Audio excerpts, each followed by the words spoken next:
It doesn't matter what I'm going to say for the rest of this podcast. Everyone listening is tuned out because I said Dark Souls 2 was my favorite. Everyone's done. I could lie for the rest of it. An objectionable point of view. It's like, I don't know, you're basically Hitler.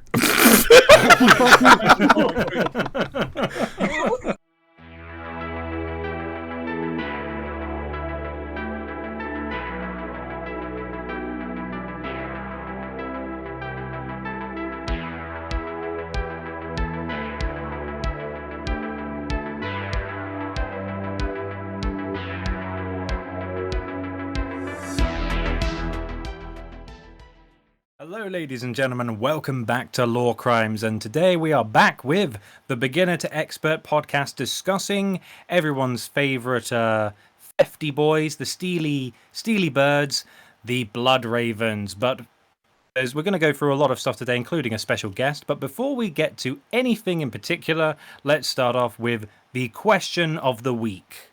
Well, guys, I hope you're prepared for some spicy takes. There's a bit of a slight theme this week I've chosen with some of these questions, so you have to let me enjoy this moment, because I think one of us on this panel is certainly going to have some hot takes. Oh no. The first one was by Stormy. It was #Black Crusade. Abaddon is attempting to transcend time to teach Colin that he does indeed have a glorious line of spears he can use to kill Bretonnian knights with. There's a if Abaddon could teach me the secret of that one, I might come around to him. Well, really how to properly handle them. Speaking of what Abaddon could possibly teach you, we have by the Wordner. Sorry, bro, if I get that wrong. #Black Crusade. It is a little known fact the primacy goal of the 12th Black Crusade was not for Abaddon to acquire the Blackstone fortresses, but to gain possession of a strong enough glue to keep his arms attached. Which is What is the reference for that? It's a massive... So, you can explain it, yeah. So one of his older models, I think it was resin. But either way, if it wasn't, like, his arms refused to stay attached to the model. And because also prior to, like the Dark Imperium, the Great Rift and all that, Abaddon had spent about 10,000 in-universe years and about 20 out-of-universe years just failing to get past Cadia. So just he was an armless failure. They made fun of him for that reason. To be fair, I remember when I was younger, my dad used to, when he would visit the UK, bring back models, and they were always the metal ones, and it was so difficult. Like, you paint the model, and then all of a sudden, like a week later, arms fell off, and then you cry because you haven't got any glue strong enough to keep them on the body. And it was tough times. Kids these days with their models, they don't know what we had to go through. Had to pin it with our tears. That's the armless Abaddon lore. Nice. The next one is by the Aussie. The next #Black Crusade is going to be arguably the most heroic one yet. Abaddon, learning of a group of heathen worse than the demons and Dark Eldar, will journey towards a mysterious manhole cover located in the planet of Scar-Ven. This is a long one. Reaching the cover, he and his army shall battle through the hordes of strange creatures to reach another manhole cover. Climbing through, he and his forces shall finally reach their next target after all those battles, Bretonnia. That was a long way of saying Bretonnia. That's the guy again. If he did that, I might come around to him. Honestly, I was impressed with how many Bretonnia references there were in the comments for this one. There was a lot. Speaking of that, I'm glad I could bring them out. Speaking of the Bretonnia hate, by Cogmore Gaming, the last one here, #Black Crusade. Abaddon's next Black Crusade will be all about going through the warp to the fantasy universe with the sole purpose of eradicating Bretonnia. Oof.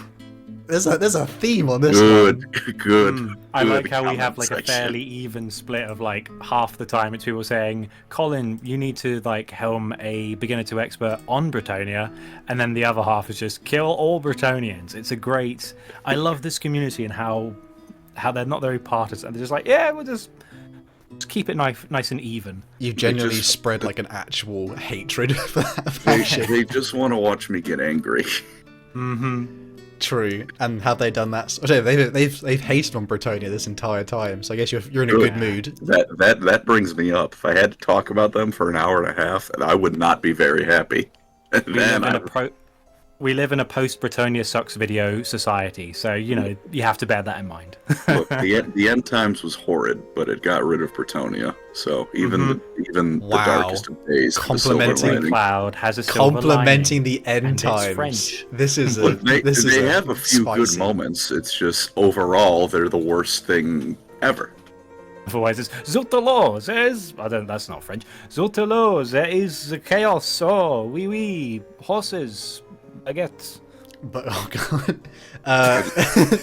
Well, that was the questions of the week. Thank you for your answers, brothers. For the next question of the week, we have hashtag Klepto. What would you steal from the 40k universe? Of course, make the answers spicy, make them heretical, make them maybe offend Bretonia. We love it all. And I'll quickly pass over to Andy to helm the beginner section. Andy, take it away.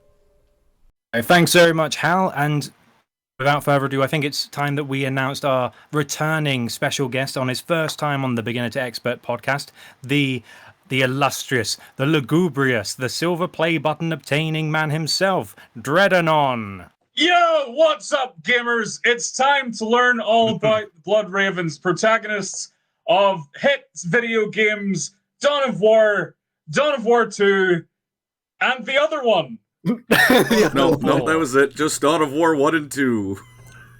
No, they were in Space Marine as well. Oh, yeah, that's right. Yeah, the end. Just a little. Yeah, You know, I wrote that just in, those and three I- games. and I forgot. No other ones.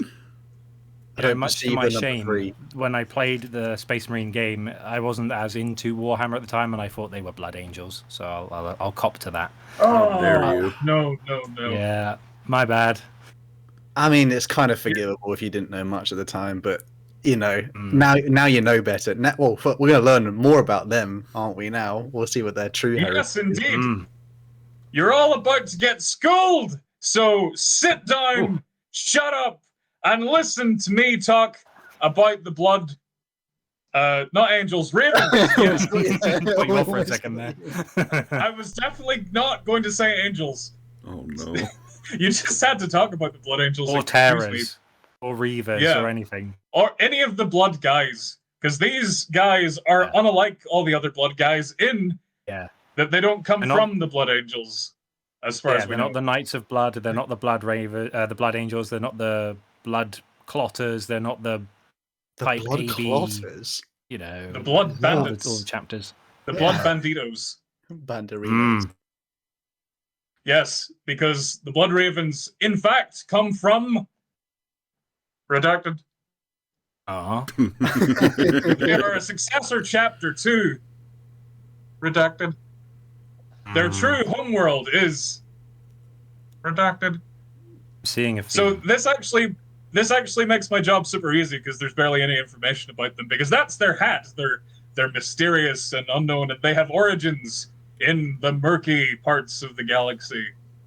Wink So they're an nudge. Alpha Legion successor. How dare you? Slander, report this man to the Inquisition and have his penis exploded immediately. Oh, Oh, God. no. I thought that I was need going. that. I need that. To the ball crushing factory with you. Oh, Oh my god, we can't bring out cock and ball torture so early on in the podcast. I've heard of penitent engines, but that's a bit too far, surely. Well, hey, now you do know, of course, that the Blood Ravens know some things about various things because they love their libraries and they love their librarians. They're big-brained boys. So, none of you guys could join. Oh, I true. can't read.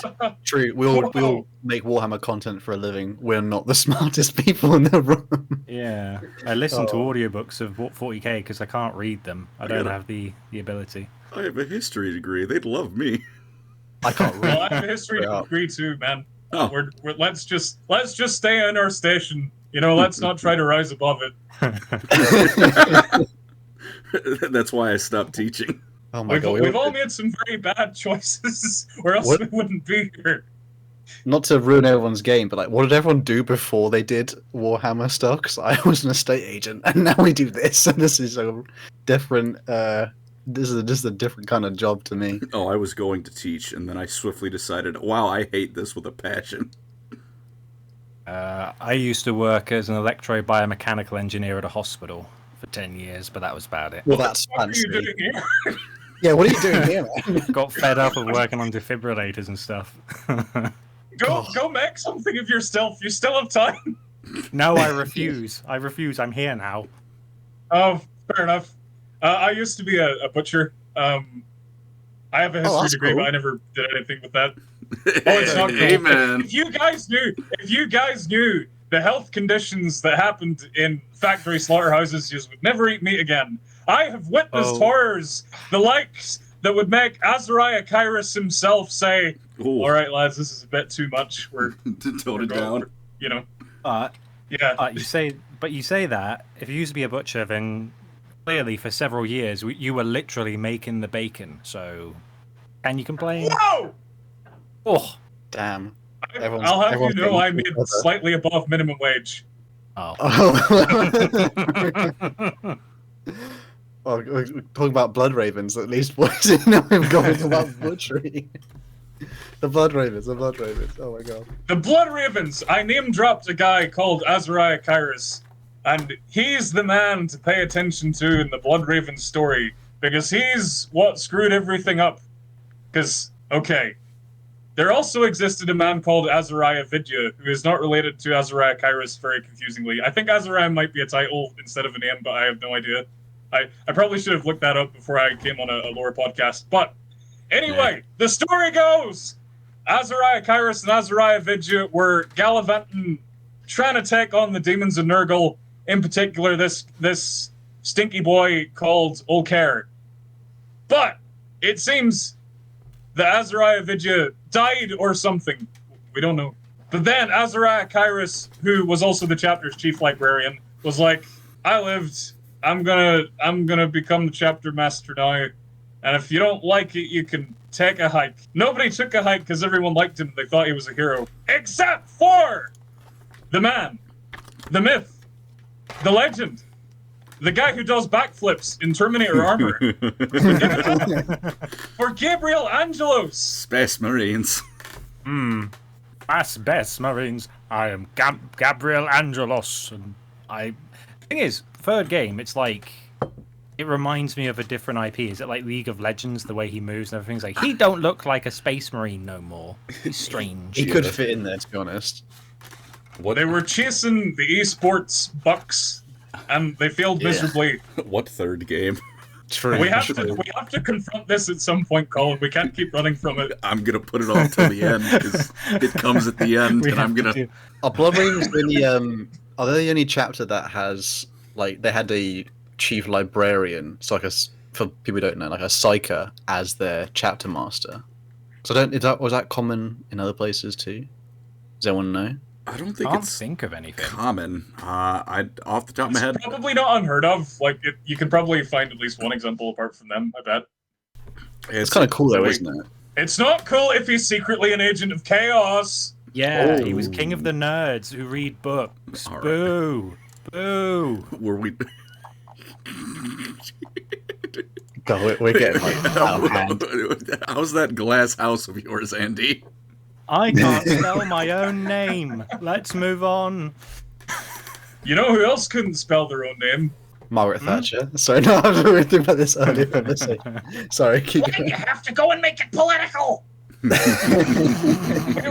having a grand old time talking about Space Marines, and you just had to go and reference a British politician from the 1970s. I know He's already history. involved in I know history. 40k. Yeah. Yeah, He is. she created it. Kind of. She Gazgul created Magic it. Cracker. Oh, actually, that's a misconception. That's a I know. misconception. Yeah, My brain is actually. rotting. Actually, that's an oft-repeated myth. Oh my god, my brain's gonna rot from like the Thatcher like memes that are gonna pop from this. Nurgle's rod has come to the podcast. So Margaret But you Thatcher know- inspired Blood Ravens. they had their chapter master. The librarians are now the chapter master in their story. Yeah, but Gabriel Angelos was a bit, hey man, you got lost in the warp for 500 years. I think that's a bit suspicious that you came back and you're suddenly all right. I'm raising an eyebrow at you, but Gabriel Angelos himself has a bit of a checkered past because he blew up his homeworld What do you do that because for? he cared. Because he cared. He did it because he cared. I was wondering where you would go with that. I was like, God damn, because he came. Yeah. No, they were heresy was afoot, so he called an exterminatus upon them, which I personally wouldn't have done that, but maybe he's just a tougher dude than me. So do Blood Ravens recruit from particular worlds, or are they like fleet-based chapters? A chapter. They do have. They had a world, and then it blew up, and then they had another world, and it didn't blow up. I think it blew up later, maybe, but I don't know. I don't think it did. It went through some stuff. I don't know if it blew up, but like, I think a demon landed on it. Dawn of Or War. was that the other one? No, Dawn of War 2 was a very bad time for the Blood Ravens. Imagine having to fight orcs and Eldar and Tyranids all in the same day. You know, And I would Chaos just and Tau. chaos. I would just have myself a little snooze after all that, but Yeah, just that's do like maybe why I'm not a space marine. just do an inventory of the corpse starch and be like, let's just wait it out a few hours. It'll be fine. It'll be fine. Yeah, but spoiler alert, it wasn't fine Oh, because the Blood Ravens had a traitor in their midst. Another one, if you can believe it. As it turns out, having a bunch of librarians in your chapter means that they're kind of, predisposed to getting tainted by chaos. It's, like a Thousand Suns. Ugh. perhaps there could be a connection there. Whoa! But we're getting out of ourselves. Mm. There was, because Gabriel Angelos' best friend, Isidore the librarian, he fancied himself a bit of a hotshot, and he tried to become a big shot demon man. But Gabriel Angelos wasn't having any of it. So he killed him in a quite well voice acted but poorly animated cutscene. Oh. So let's pour one out for Isidore, the big traitor.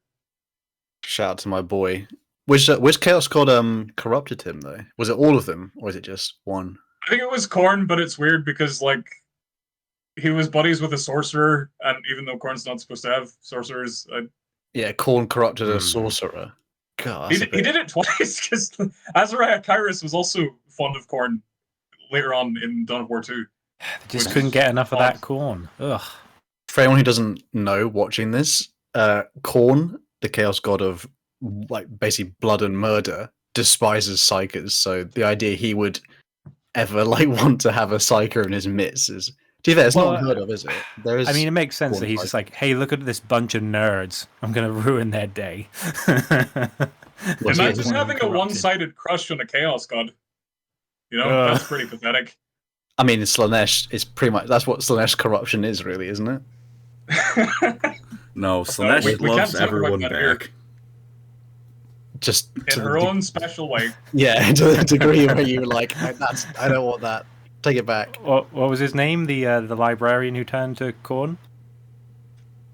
His name, Isidore. He has a first name too. So- No, he has a second name. So, Isidore asked. so it was one-sided. And he signed up to only corn. Oh, dear. Oh, man. God. And then he got whacked. Quite literally, I mean, think. that is what happened. He got Gabriel Angelos. the verb. Gabriel Angelos turned around and said, "It's Angelos time." And Angelos fell over him. Oh, Yuck. I don't like that. Yuck. Oh, man. So everything was gravy for the Blood Ravens for a little while. Until it wasn't. Because soon they would come under the command of a commander so dunderheaded, so silly, so incompetent, that it would wipe out a third of their total strength in the acclaimed Dawn of War expansion pack, Soulstorm. Ugh. It wasn't acclaimed. That was sarcasm. That game is only good. The bug-ridden mess. That game is only good for what's the big mod? Apocalypse mod. That's the only reason you own that game. Unity and the Apocalypse mods. That's what Dawn of War Soulstorm is for. Doesn't all the most of the characters you follow, they like kind of was it who's the Imperial Guard captain? He was in Dark Crusade, and he immediately dies in the beginning of Soulstorm. Oh, you know, right? The one who like yeah. Just for people. Oh, sorry. Go ahead, sorry. Yeah, Gorguts, fan favorite Gorguts, shows up, and he's voiced by a different actor, and he sounds really bored. Oh God. Dawn of War's had a rough history. I mean, I must admit, I never had the chance to play the games, but I've watched people play them, and I love the videos. Is it by 7TP or Tepe? Does like the little he did like the Necron one with like Skeletor animated into it. It's very good. My favorite part is grew up with a PC. the enough to play it. My favorite part is the fact that the Blood Ravens fight the Imperial Guard. I remember for people who don't know, like the Space Marines and Imperial Guard do there's been times where Space Marines will attack Imperials because it therefore conflicts with like their own objectives, even though they're both of the Imperium. Grey Knights, yeah. What was it they were? Do you remember the reason, Dre, why they had to fight like the Space Marine, the Blood Ravens, and the Imperial Guard in Dark Crusade? Yes, because the gameplay required them to. That's the true reason. Was it? It was something. Was it like their own? They were trying to capture like a temple or something, and no, it's because the Blood Ravens had some shady goings on the planet, and the Imperial Guard were like, don't think you guys should be doing that. Maybe we could have a little look inside that building you're occupying. And to be fair, they're already fighting like evil Blood Ravens, and they're like, "Are you good Blood Ravens? Are you bad ones?" What you mean, Eliphas? Is it the Inheritor? Yeah, that guy. He's still the best by far. Best faction word bearers in that game. So much fun. He's all like, and Captain Deviantthul is all like, no! And they go back and forth for a bit. And then Thul gets clapped in Dawn of War 2. Sorry, spoilers. He gets freaking roasted, and he gets put in a dreadnought, which, I don't know, that seems like a pretty sweet deal to me, aside from all the hundreds of years of agonizing pain. But you get to be a dreadnought, so that's pretty cool. You get used to it. I wish I was a dreadnought. Really? You mean you're not? Yeah. No, I'm actually some guy who's not in a dreadnought. You heard it here first. You heard it here first. The YouTube channel is a lie. He's not a dreadnought. He's not even angry. He's actually quite calm. Yeah. This is stolen valor, but for a dreadnought and also for being angry. So send your hate mail to dreadanon@gmail.com. Oh man, that's gonna be a weird hashtag stolen valor. Like I came from a different kind of video. Yeah, if I go to a Warhammer store, I'll get people coming up to me, filming me, and going like, sir, let me see your reference number. And I'll be like, I thought I left it in my wallet at home. Where's your Dreadnought membership card? It's in my other wallet. I don't think you're a Dreadnought at all! And then I run away and call security. People go around questioning, why is this guy not on life support in a tomb? This guy can breathe! Get his ass! How did he get through the door? Oh. Do you actually have any like Dreadnought miniatures? I have to ask. I can't afford that. I can't afford any of that stuff. What do you think I am? Some kind of YouTube Warhammer 40k guy who invests in the hobby? That's ridiculous. Do you have any tabletop stuff? No, I can't paint at all. Like I have negative artistic capability, so I would only end up like asking people to paint for me, and that seems like defeats the whole purpose. But if I were to, I would like to get myself some Imperial Knights and also a Bellicor, maybe, because he's got a really cool model. Ooh. And actually, some Age of Sigmar stuff looks pretty cool. Like the Deepkin have lots of really cool models that I'd like to paint. Oh, now you've got Colin. Now you've got Colin. Like, We've got him excited now. Deep Kid Okay, video. this is the only time I will ever talk about Age of Sigmar in any capacity. But yeah, the Deepkin have some pretty cool units. I'll take it. But also, yeah, I can't paint. So in the event that I learn how to paint, I will get myself some models and paint them. Did you melt I down don't your think I could silver play actually- button and then like sell the silver to buy? No, a you're model not or two? allowed. It's in the guidelines. You're not allowed to do that, or else they'll terminate your Aw. YouTube account. I don't know how they would know, but Also, maybe there's some sort of chip in it. even if you did, it's nickel. It's not. It's Yeah. not. It's not silver. Silver. it'll probably get stolen as an artifact of the Blood Ravens from then on, wouldn't it? Oh, we have to get to that. We have to get to the Blood Raven's most nefarious, most infamous trait. That it's one of those things that I'm pretty sure was just like not something the developers were thinking about. Like it's just, Yeah. oh hey, let's just put in a bunch of references to other chapters. People like that. Well, you know, they didn't think too hard about it, but it has. The way it looks is that the Blood Ravens have ransacked hundreds of other chapters, stealing all their most important and treasured artifacts, which has kind of spun into its own thing by the community. I must admit, if there was like a side story that Black Library released with like a character who's supposed to have one of these artifacts, and just as like a quick aside, it disappears for a few chapters, that would be so good, just to like tease the connection. But they're cowards. They won't do it. It's GW, I demand that you recognize the Blood Raven's kleptomania. It's a serious problem, and you have the power to bring attention to it. in the background of every like Ultramarines book going forward. There should just be mention of a single Blood Raven sticking around battlefields. I'm gonna look up how much stuff they actually have. If you look up images, it is a lot. What are the Blood Ravens So, currently? What are they currently up to now, though, in terms of the? well, to know that, you have to play Dawn of War 3. So, moving swiftly on. Okay, so for those of you who don't know, there are 3 games in the Dawn of War series, starring the Blood Ravens.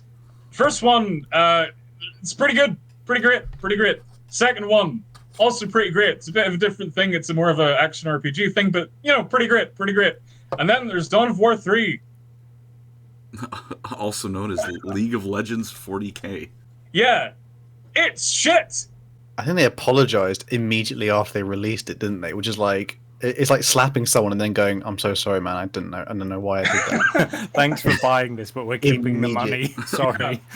Little did they know that would become standard practice in the games industry years later. To Yeah, release they were garbage trailblazers. and apologize. Yeah. Yeah.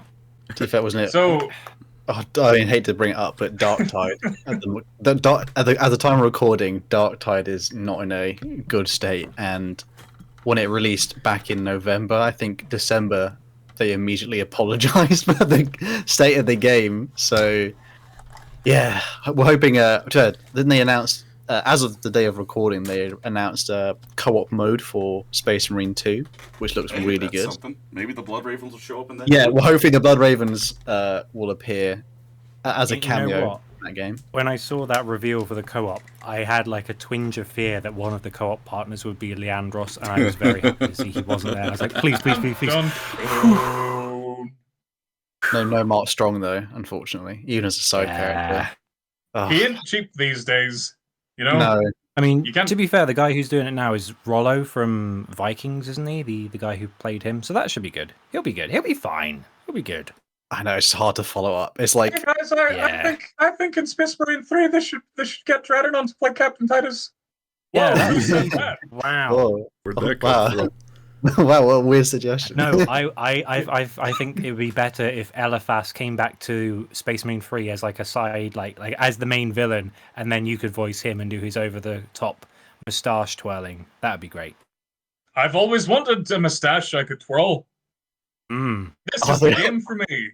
No, I want to play Eliphas. I want the mustache. No, Oh, I'm currently gunning for Thanquol in Total War Warhammer. You know, that's my Oh, there we go. wow. Okay, Yeah, Colin's definitely interested now. Brought up the Ideneth, he brought it'll up never Thanquol. happen, but He's in all the best hits. it's just if I will start an annoying email campaign, Creative Assembly. You will rue the day you spurned me, a mid-level YouTuber who isn't even that good. You know, so watch your back. They're quivering in their boots from the YouTube. He's gonna send the Blood Ravens to steal all the other voice actors. Hashtag Dread Army. Hashtag Kidnapping. crash. Yeah. Hashtag theft. Oh man. Hashtag Blood Ravens. Remember the Blood Ravens, that Space Marine chapter we were supposed to do a podcast episode on? We're just doing an intro of it. It's fine. That? Fine. Hashtag dread of war. I think Colin's got the fact. Colin's got the facts in bag. Hashtag Dreadanon didn't actually do any research, so we're forced to, doing this instead. From memory. I've played the Dawn of War game, so I know what I'm talking about. Let's take a look at Steam to see when last played was last played December 2014. Yeah, so I guess you could say it's still pretty fresh in my head. That shit archaeotech by this point. Nearly a decade. Wow. Guys, what's a Blood Raven? Oh lord. I mean, you did sum it up pretty well there. Redacted. Okay. Redacted. Anyway, they're kleptomaniac psychics who used to serve Nurgle for a bit, but now they don't anymore. Colin, take it away. All right. Oh my god. I mean, to be fair, not inaccurate at all. But let me make sure that... Oh, no, never mind. I was just having a bit of a useless panic attack. Let's go to the experts of the Blood Ravens. Expert section. I'm the expert. I am the expert. It's me time now. If you say it enough, it happens. If I say it enough, I will get a pedigree. I bet this nerd made notes and everything. No. It's appropriate for this episode. Ugh. Blood Ravens. The Blood Raven stole Colin's notes. It's fine. Yeah. I'm also going off memory. No. Oh, fun times. But I'll start with the origins of the Blood Ravens, and then right after that, the theories of their origins, because I want to get that out of the way so it's not hanging over the rest of the video like the Sword of Damocles. Also, apologies for the construction noise in the background, if you can hear that. It did not go away. Anyways, the Blood Ravens' origins, they are a bit tricky, one could say, because their earliest records they have only go back to the 37th millennia, which, you'll note, is a couple thousand years after Space Marines had been a thing, since, the 31st millennia. Now, that in itself is not super odd. I mean, there's plenty of chapters that have been found past the original legions, the Ultramarines, the other 19 that were not Ultramarines, that are less important than the Ultramarines. Plenty have come up after them. And the issue, though, is that there's references to them serving with other chapters and organizations before the 37th millennium. But every time they try and find, the text that these references are mentioning, it either doesn't exist, it's gone, or it's under lock and key by the Inquisition. So every time they try and find out, hey, what were we up to before, M37, they just can't. They just can't get the information. To make it even worse, because the whole thing is mystery, but it's actually mystery, not Alpha Legion's mystery, where they just don't tell you anything. Some of the knowledge that is known about the chapter was found on Eldar worlds in the Eye of Terror, guarded by Harlequins.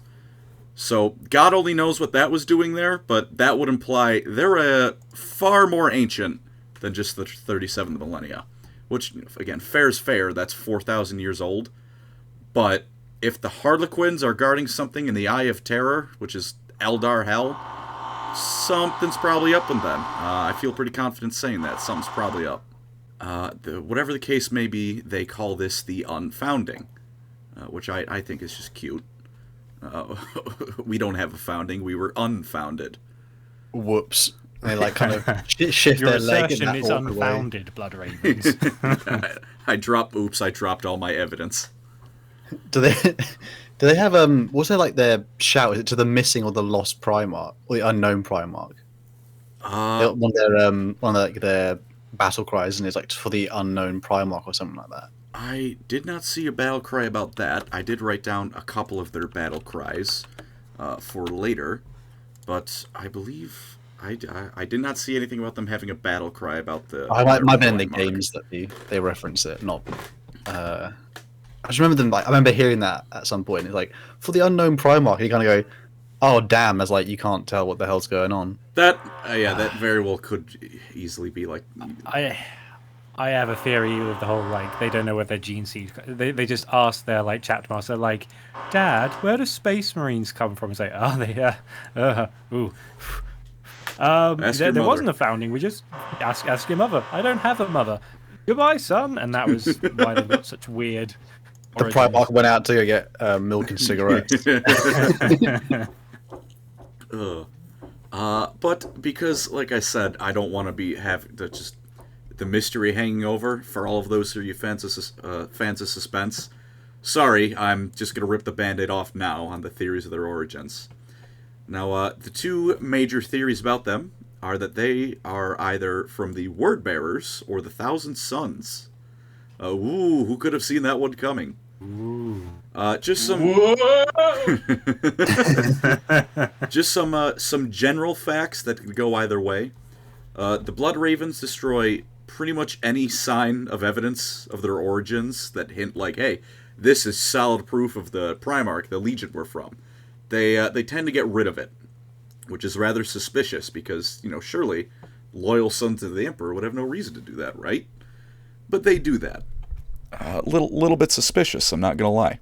And the other main thing hinting that they're from a traitor legion is a White Dwarf article about them that ends with them suggesting that their sorcerous habits imply their original legion was not one of the loyalist ones, which seems pretty good confirmation. Probably don't come from the good boys. Hint, hint, wink, wink. Yeah. And they actually hail from like the Aurelia system. It is the subsector Aurelia. As for I guess you could say all those relics of theirs are getting a bit dusty. Very good. Screw you, Araman.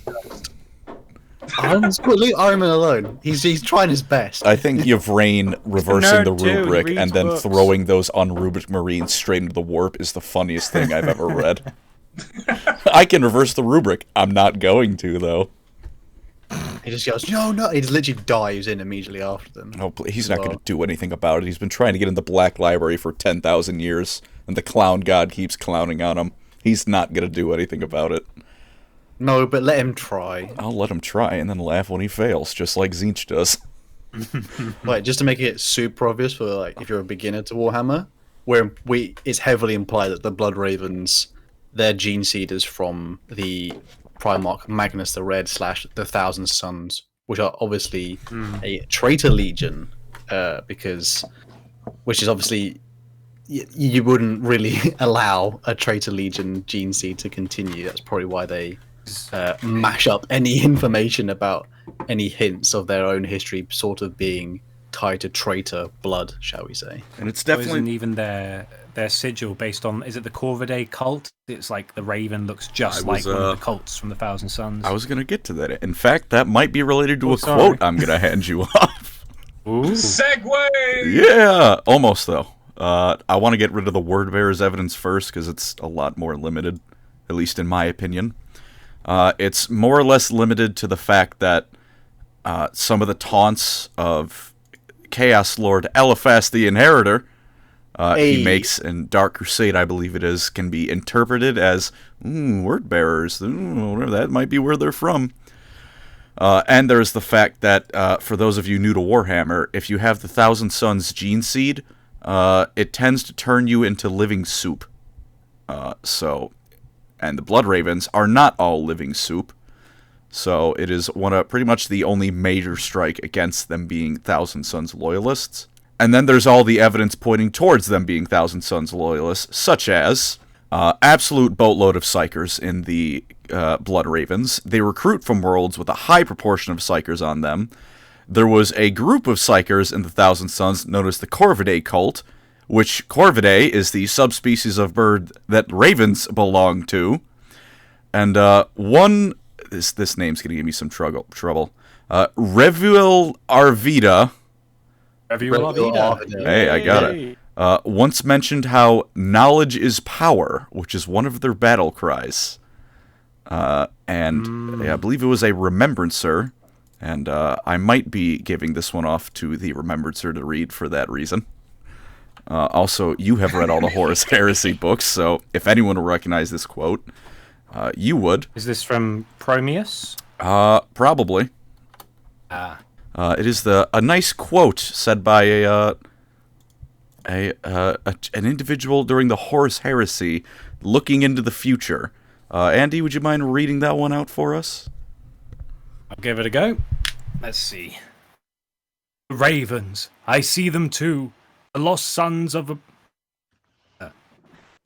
and a raven of blood. They cry out for salvation and knowledge, but it is denied. Brother betrayed, a brother murdered. There's a bit more of the quote before and after that, but the ravens and a raven of blood, and the person is talking about the Thousand Sons. Gee, I wonder what the connection there is. Don't need to think about that one too much. In fact, actually, if I remember correctly, the person who said that quote was the first Grand Master of the Grey Knights. Andy, can you back me up on that one? Is that, I believe? Well, that would be Revuel arvida, wouldn't it? Who was the last son of Prospero. Indeed. So I'm not sure if that is where the quote's from, but he was literally the only loyalist Thousand Son left, who was basically merged with a shard of with the arguably best shard of Magnus, through Malcador's experiments. Janus.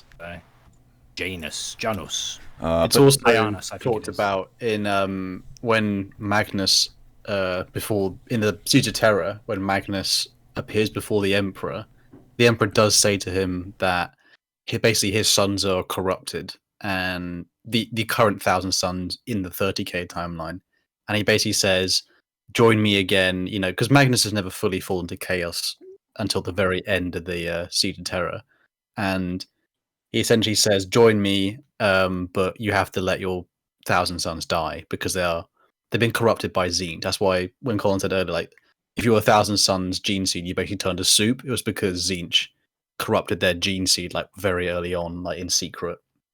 And the Emperor says, "I'll give you a new legion." And obviously, I think it's implied that people thought it might be he'll give Magnus the Grey Knights to lead, but obviously it could have been like You'll the get Blood a new Race chapter proper. Yeah, you get.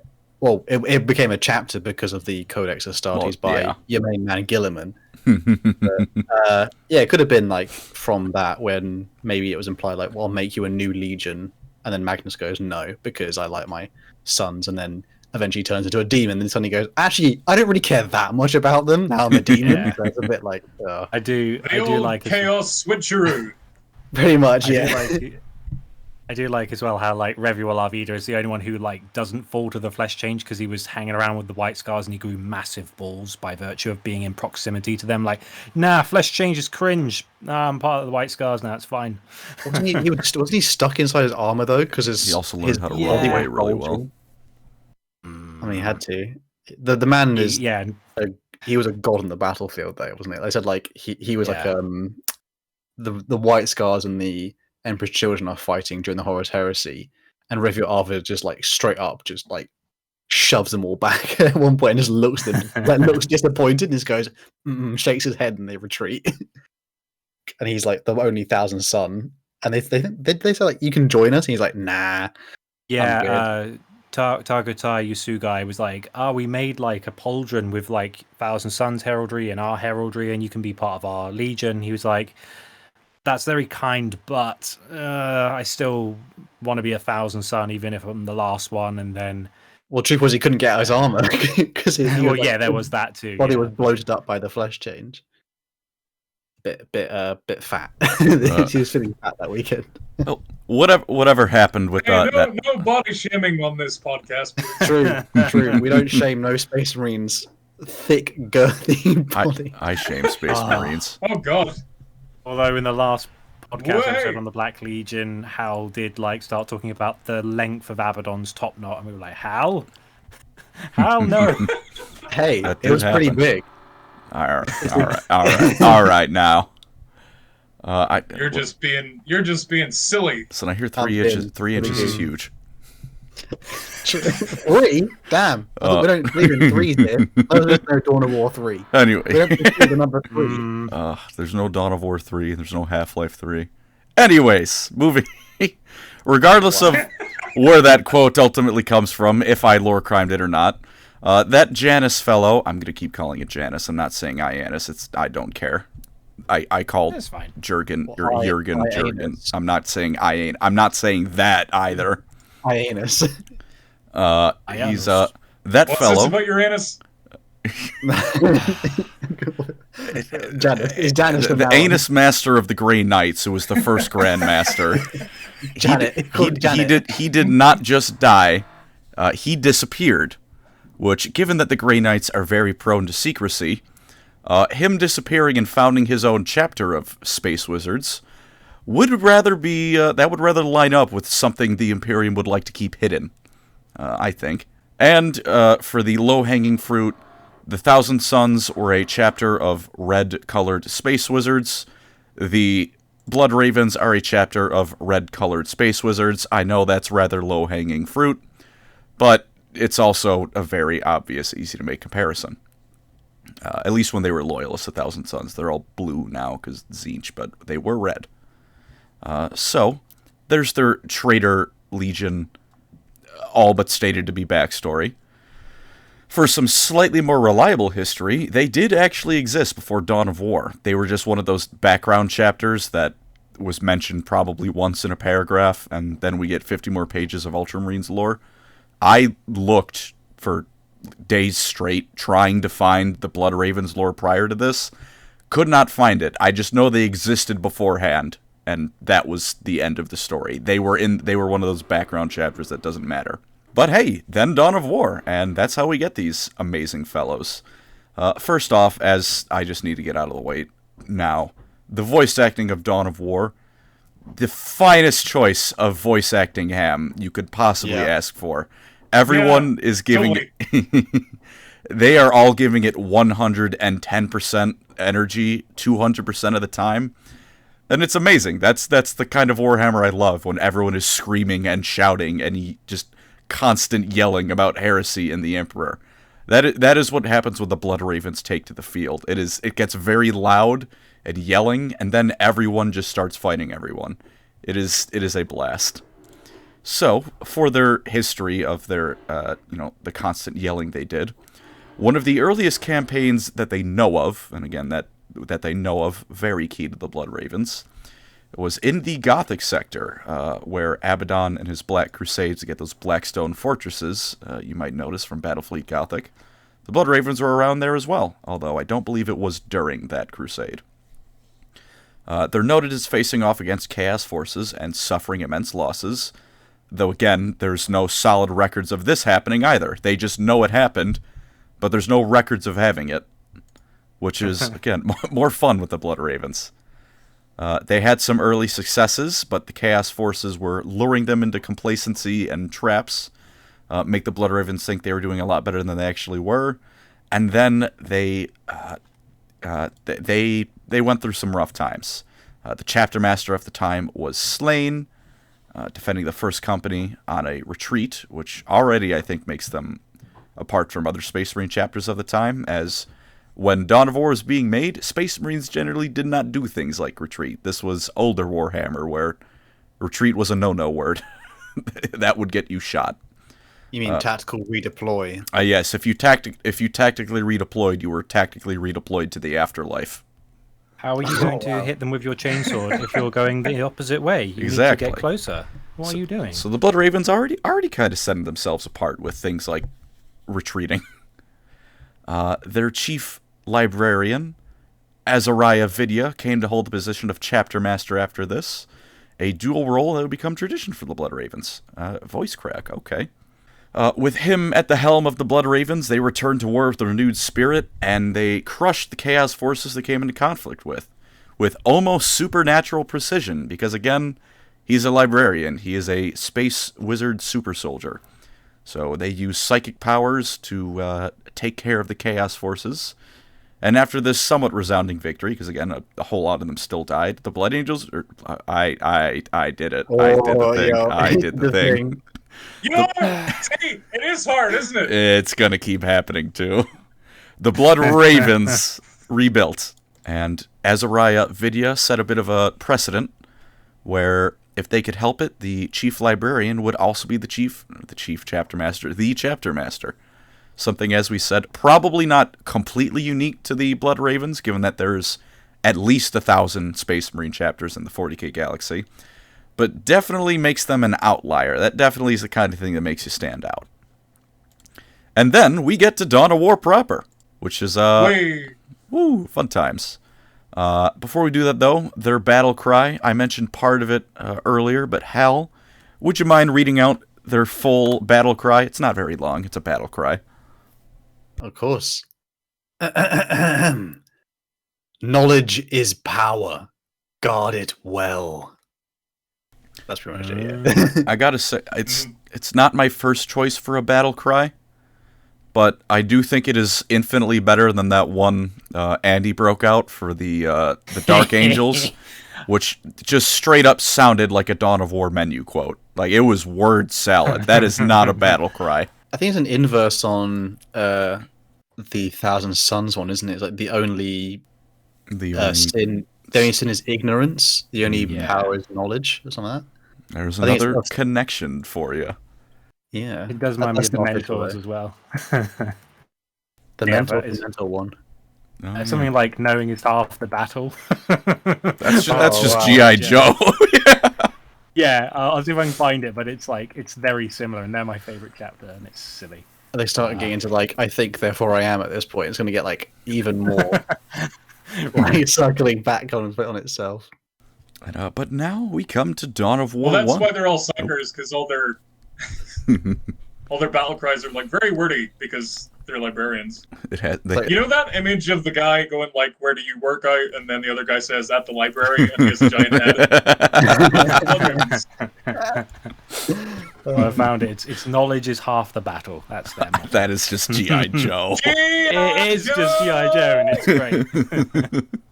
I love when Warhammer's goofy like that. But Orcs. Dawn of War. Oh yeah, speaking of orcs, they're coming up. Dawn of War 1. We come to the planet of Tartarus, which, gee, that's not foreshadowing what this planet is holding or anything. Tartarus. It's got a demon on it. Correct. It just reminds me of Halo, though. It just reminds me of Halo. Oh god. Oh, I love. Most Warhammer writers are like, "Yo, I heard you guys like myth," and then they rub their hands together. Yeah. I got some myth for you, and they open up their little jacket, and you have to look at it. It's like myth. You want some Greek gods? I got some Roman here. You want some Persian? Well, it's we're gonna name every member of the Dark Angels after Judeo-Christian history. We've got Belial, Azrael. Where's Gabriel? Where's Chris Jericho, the Dark Angel, at this point? But then we got Gabriel, Angelos, very on the nose, the angel himself. The Brutes would probably do quite well with court worship, wouldn't you say so, Andy? If it weren't for the great journey taking up their religious aspects. Even better helmets than those little plates that you can just pop off. Oh yeah. But we come Tartarus. The Blood Ravens' third company, led by Captain Gabriel Angelos, makes planetfall and begins fighting the orcs on the planet.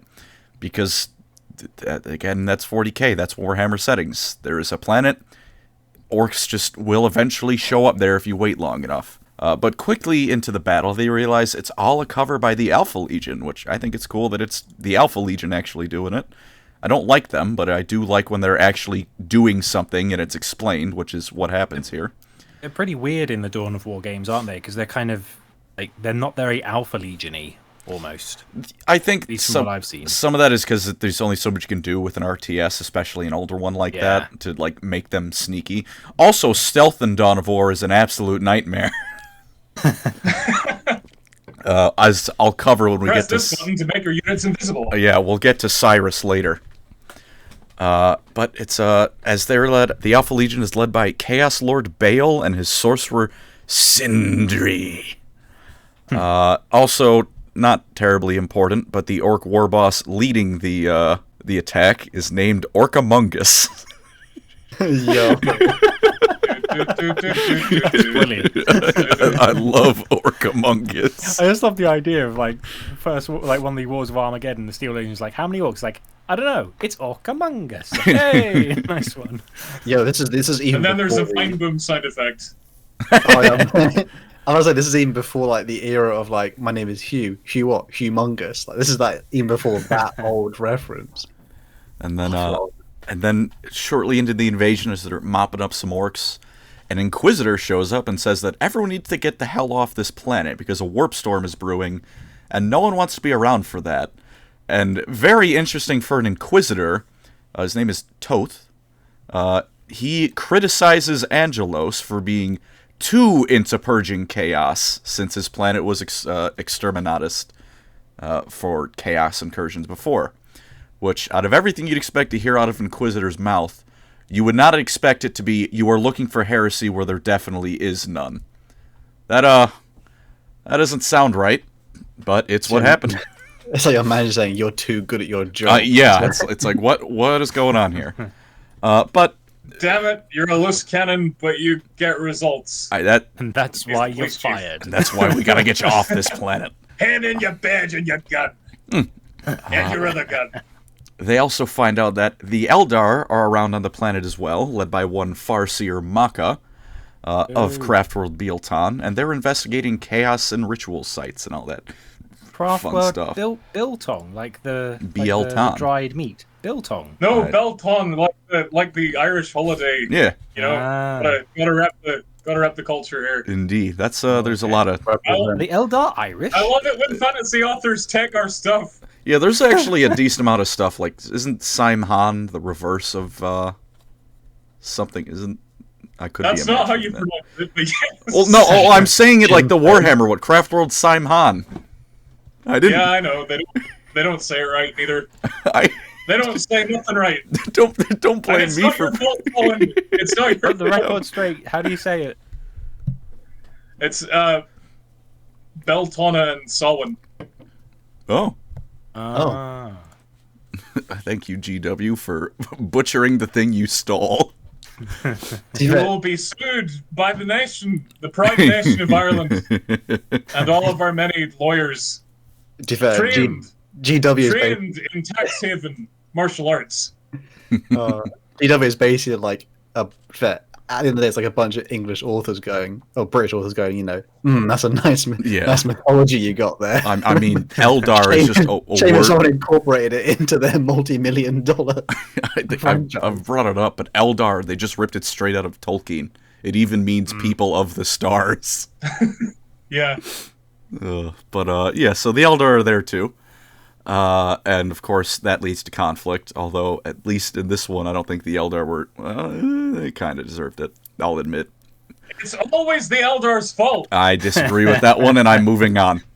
Angelos tells the librarian with them, Isidore Achios, to destroy the artifacts of chaos they found.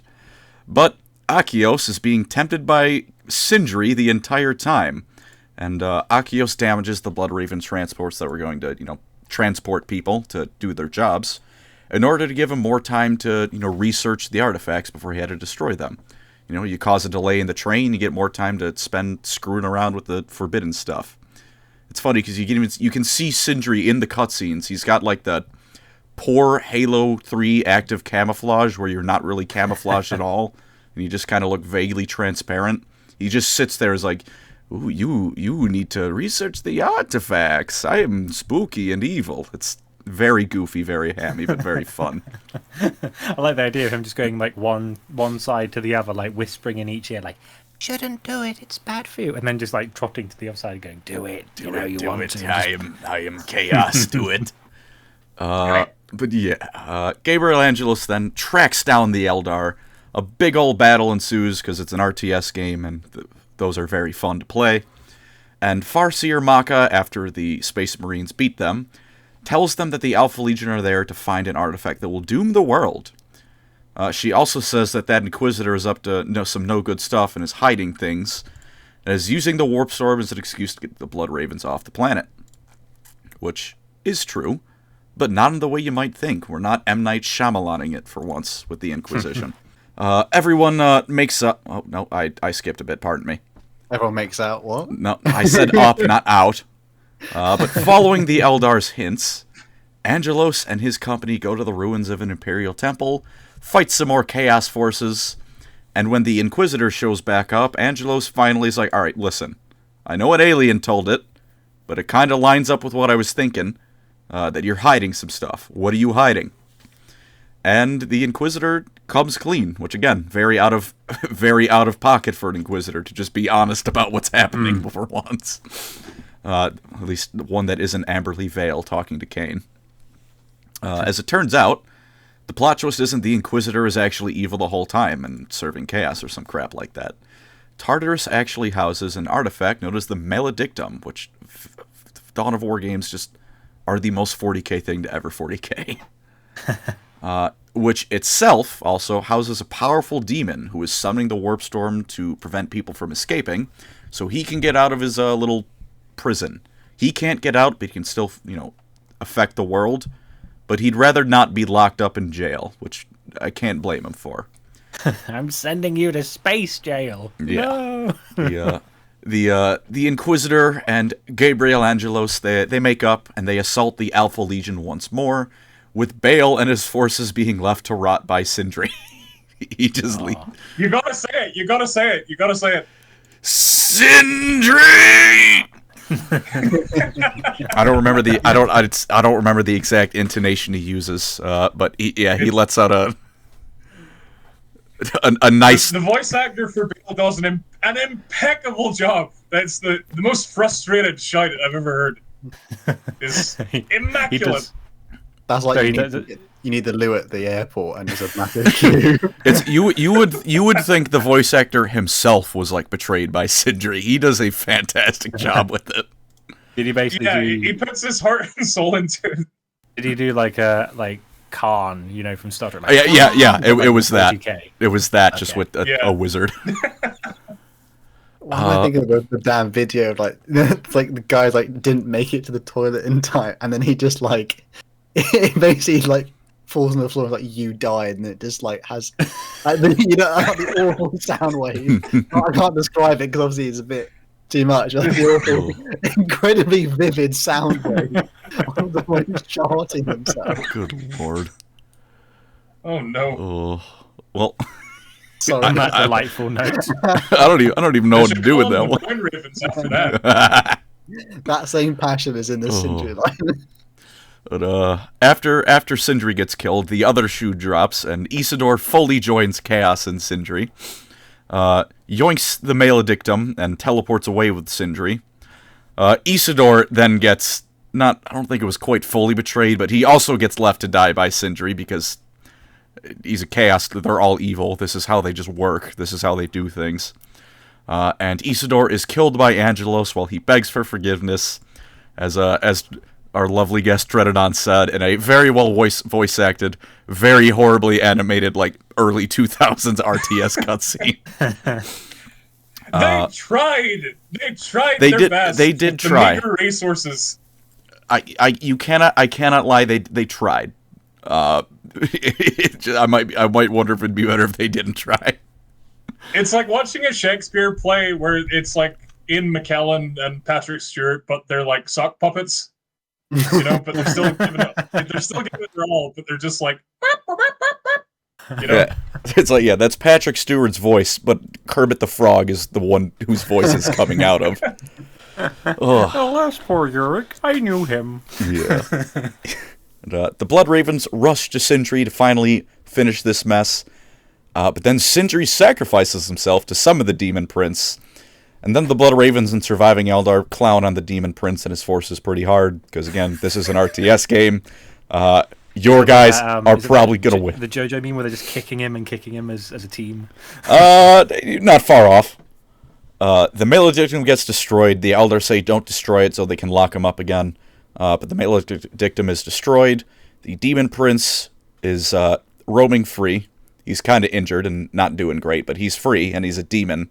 So, he's not a demon prince, pardon me. He's still a demon, though, so death is temporary, which is why the Eldar wanted to not destroy it so they could lock him up again. And he taunts Angelos, saying he'll come for the Ravens later. And Angelos, being the Space Mariniest Space Marine to ever Space Marine, just says, I know you now, I will kill you later. And I don't think he ever actually comes back into Dawn of War, if I'm being honest. No, he does! He does! Oh, he God. Does. It just takes like 10 years. Oh, I'd lore cry. It was like, not in Dawn of War 2, but in the expansion pack, in the second expansion pack for Dawn of War 2. It took a really long time for them to do it. But that was Ulker? He was Ulker? No, that's Chaos Rising. This was Retribution. The Maledictum demon comes back. And Gabriel Angelos faces him down. Oh, well, I gather perhaps that this expansion didn't sell very well. I didn't finish that expansion, to be honest. I started it, but I never Oh, jeez. Well, I lore crimed a bit. It was the epic conclusion to the Dawn of War saga. You know? The end. What do you mean? Then Dawn of War what? The number we don't perceive? Yeah, the Dawn of War biology. But moving on, we get to Winter Assault, because that is the end of Dawn of War, the main game. Winter Assault is, the Necrons are now waking up on a different planet, Lorne 5. And to be honest with you, the plot of this is not super heavy, at least in terms of, like, the overall, really what happens. There's not too much to it. There is a damaged Imperator Titan that everyone wants to use as a weapon. The Necrons keep waking up, and by the end of it, most of them are up. And then whichever faction you're controlling gets the Imperator Titan's weapon battery online, and you kill a whole bunch of Necrons. The canon... What's up? Dark Crusade is how I fell in love with Warhammer. This is Winter Assault. Oh, I'm sorry, too early. You gotta wait. We're not there yet. As I had Titan cannon. Sorry. A weird tangent. By all means. Looking at the Dawn of War games, all the expansions have really cool names, there was like Dark Crusade and Soulstorm, and then just Winter Assault. Like, it's snowing and we're having a fight. Like, what is that? Like, why is it that's Winter the whole Assault? theme of it. It's all snowy. To be fair, it also has the single most iconic photo of the Imperial Guard as its cover art. The dude in the snow with the las gun slung over his shoulders. Yeah, but it's an assault in the winter. And it's winter. Yeah, what else do you need? Yeah. It's very to the point.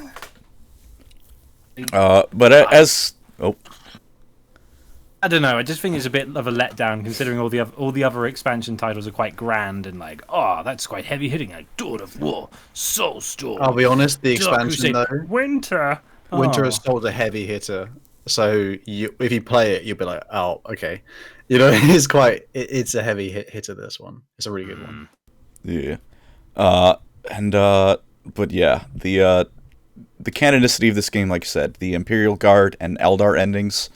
It is a mix of those two, like, victory endings, what ended up happening. So the Eldar retrieve the Soul Stone of the Farseer Taldir, who comes down with a bad case of being dead. And the Imperial Guard wins, and the Necrons are all deaded, and it's great for everyone.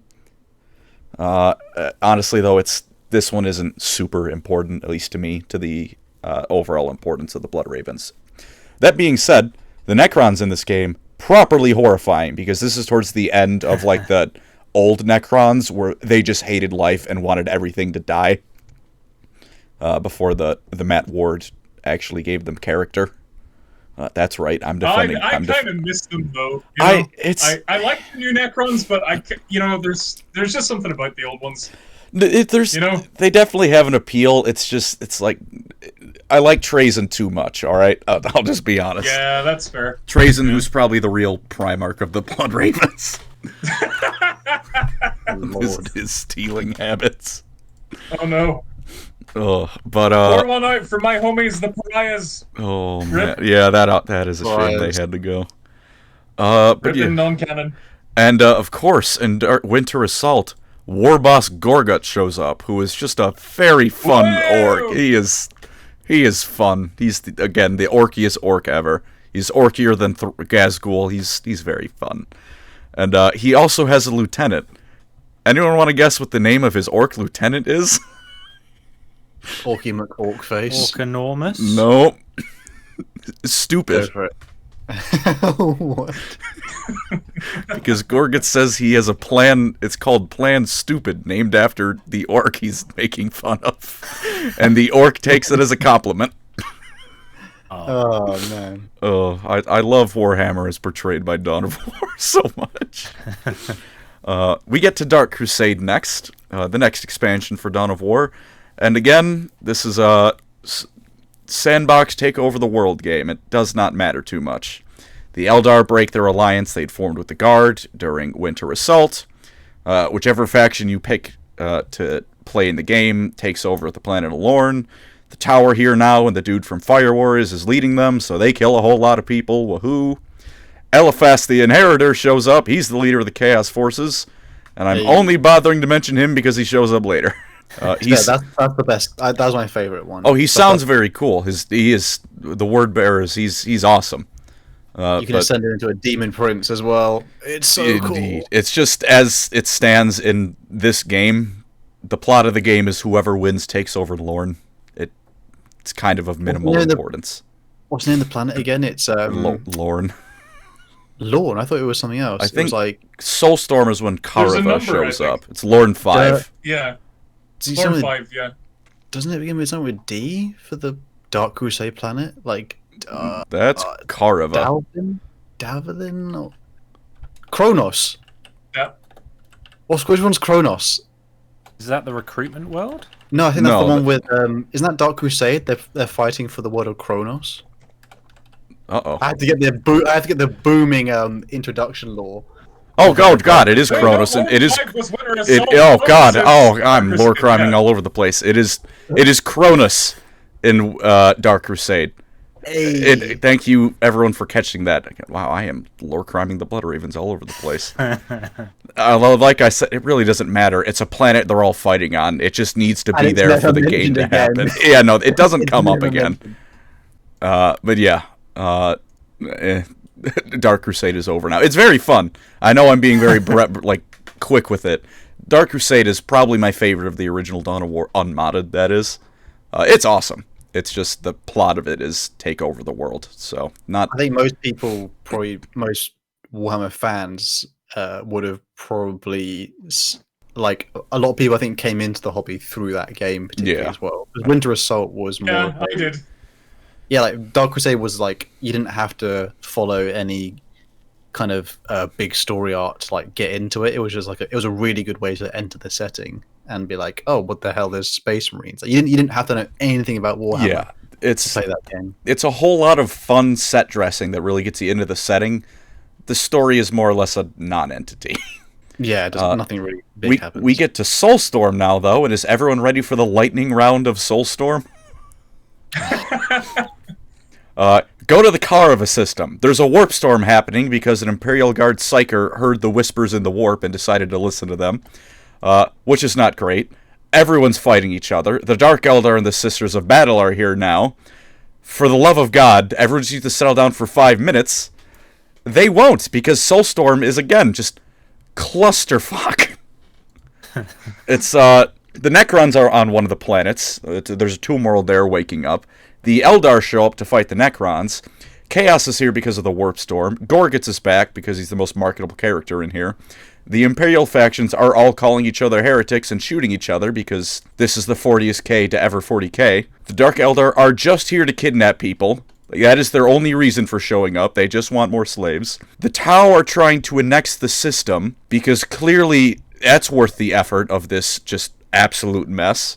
And the whole thing canonically ends with Gorguts beating everyone else up and using it as a staging ground for his Wa, and the Blood Ravens getting absolutely mulched during the course of the Soulstorm campaign. Eesh. Good old Indrik Boreal. Oh. The greatest, the Space Marine of all time. One of the Space Marines of all time. He is easily one of the Space Marines of all time.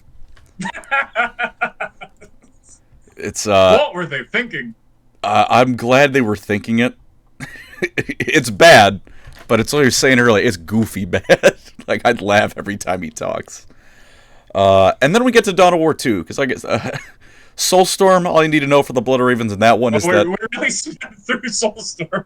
Look, it's literally, that is pretty much all it amounts to. The Blood Ravens go there to fight, to try and quell the mess, except it's a mess that every faction in the game but the Tyranids is a part of.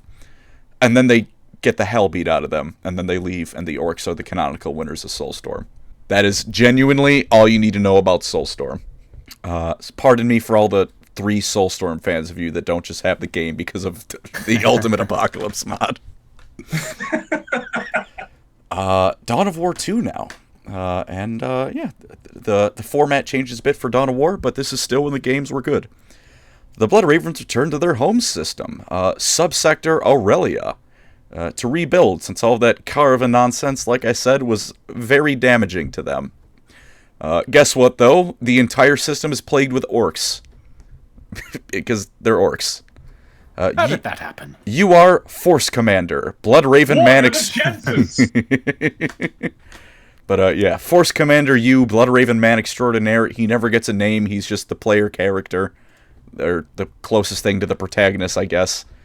They call him the quiet type, not even that. He's just like, he's there for it. He's an active spectator, because he doesn't say or do it. He doesn't say anything, he just kills aliens. You and your battle brother, Sergeant Tarkus, fight the orcs and to rescue your captain, Davian Thule. Good guy, Davian Thule. Previous protagonist of Dark Crusade, for those who haven't played the games. Indeed. You'll find some Eldar towards the tail end of the mission, who are revealed to be stirring the orcs up into a frenzy for some reason. Well, the reason will be revealed. Turns out they were doing this by disguising themselves as orcs. Don't anyone feel free to take a guess how that one would work? I'm just imagining, those the inflatable sumo suits you can get.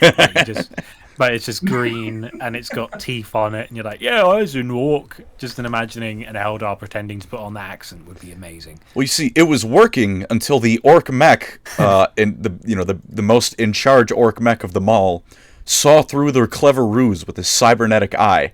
And again, no, I don't know how that works. He just did. He's an orc. Analyzing. Das well an orky. That's not proper orky. You then kill more orcs, kill a whole load of Eldar, who say that it was just that you were using the orcs to fight off a potentially greater threat. Of course, the Eldar don't say what it is, because these are the Eldar. That would require explaining themselves, and that is the biggest taboo in Eldar culture, is explaining yourself to the lesser races. First rule of Eldar, don't talk about Eldar stuff. Yeah, pretty much. Second rule, follow the first rule. And then the Blood Ravens just kind of shrug and get back to killing orcs. For some reason, though, the scout leader known as Cyrus, who is that man I was talking about with the broken stealth in Dawn of War, you can pretty much solo the game with him if you kid him out right. He brings up how the astropaths are, for some reason, going on about a shadow in the warp. Something, they're concerned about that, the astropath, for some reason. That's surely not relevant, though. We gotta kill more orcs, right? Steve Blum must be wrong. I just like the idea of foreshadowing. Just like the idea of all the astropaths having a look at the warp and then just like, Karen, what is that? I don't know. Steve, do you know what that is? I don't know. Mum, Dad, the Wi-Fi is not working. Why is it? Yeah, just smacking it. You try turning it off and on. No, it's still there. What is that? No, I'm a human being. If you turn me off, I die. That's a hell of a sentence. Yeah. Turns up, though, it was relevant, because that shadow in the warp is the Tyranids. For those of you not familiar with the Tyranids, that's what happens when the hive mind starts showing up. It blocks out warp communication. So the big bad guys of I almost called it Dark Souls 2. Of Dawn of War. Blood Angels? So the Blood Angels are facing Dark Souls 2? Dark Souls 2 is the best Dark Souls. Moving on. No. That's what happens when I the, didn't that's say what that. happens. That's what happens. Excuse That's what me. happens when the Tyranids show up. What? They block out warp travel and communication. Dark Souls 2 is the best one. No, it's not. Yes, it No, is. it's not. Yes, it Okay. is. That's not true. All right, You hold know, on. You Chris, can't just Chris. go around saying You know, things called like that. Scholar of the First Sin. I think this was the first sin, calling Dark Souls 2 the best Dark And I Souls. enjoy Dark Souls 2, but it ain't Dark Souls 1, and it ain't Dark Souls 3. Dark Souls 3 is just Dark Souls 1's greatest hits. Yeah, and it's better As than opposed 2. to Dark Souls 2, which is, Dark Souls 1's worst hits. Dark Souls 2 had the best magic in the entire Souls trilogy. It had the best PvP. It To be tried fair- something new, and it didn't just wallow in Dark Souls 1. To be fair, it had Peter Serafinowicz in it as Pate, did. and that was cool. And Majula is the That was comfiest. kinda cool. Majula is the comfiest hub area in any video game ever. Yeah. Name It's 3 bosses. fine. See It's how much you fine. remember. It doesn't matter what I'm going to say for the rest of this podcast. Everyone listening is tuned out because I said Dark Souls 2 was my favorite. Everyone's done. I could lie for It's the rest just of it. an objectionable point of view. It's like, I don't know, you're basically Hitler.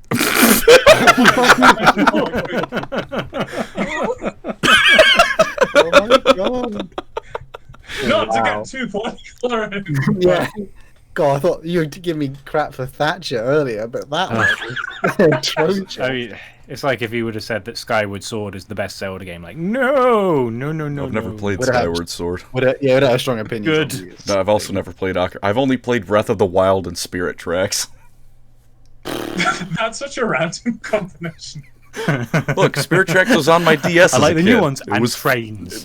I love trains as a kid. You do not want to get me started on this, all right? That's a great defense. I love trains. The Warhammer thing should have been very well foreseen when I was a kid because I loved model trains.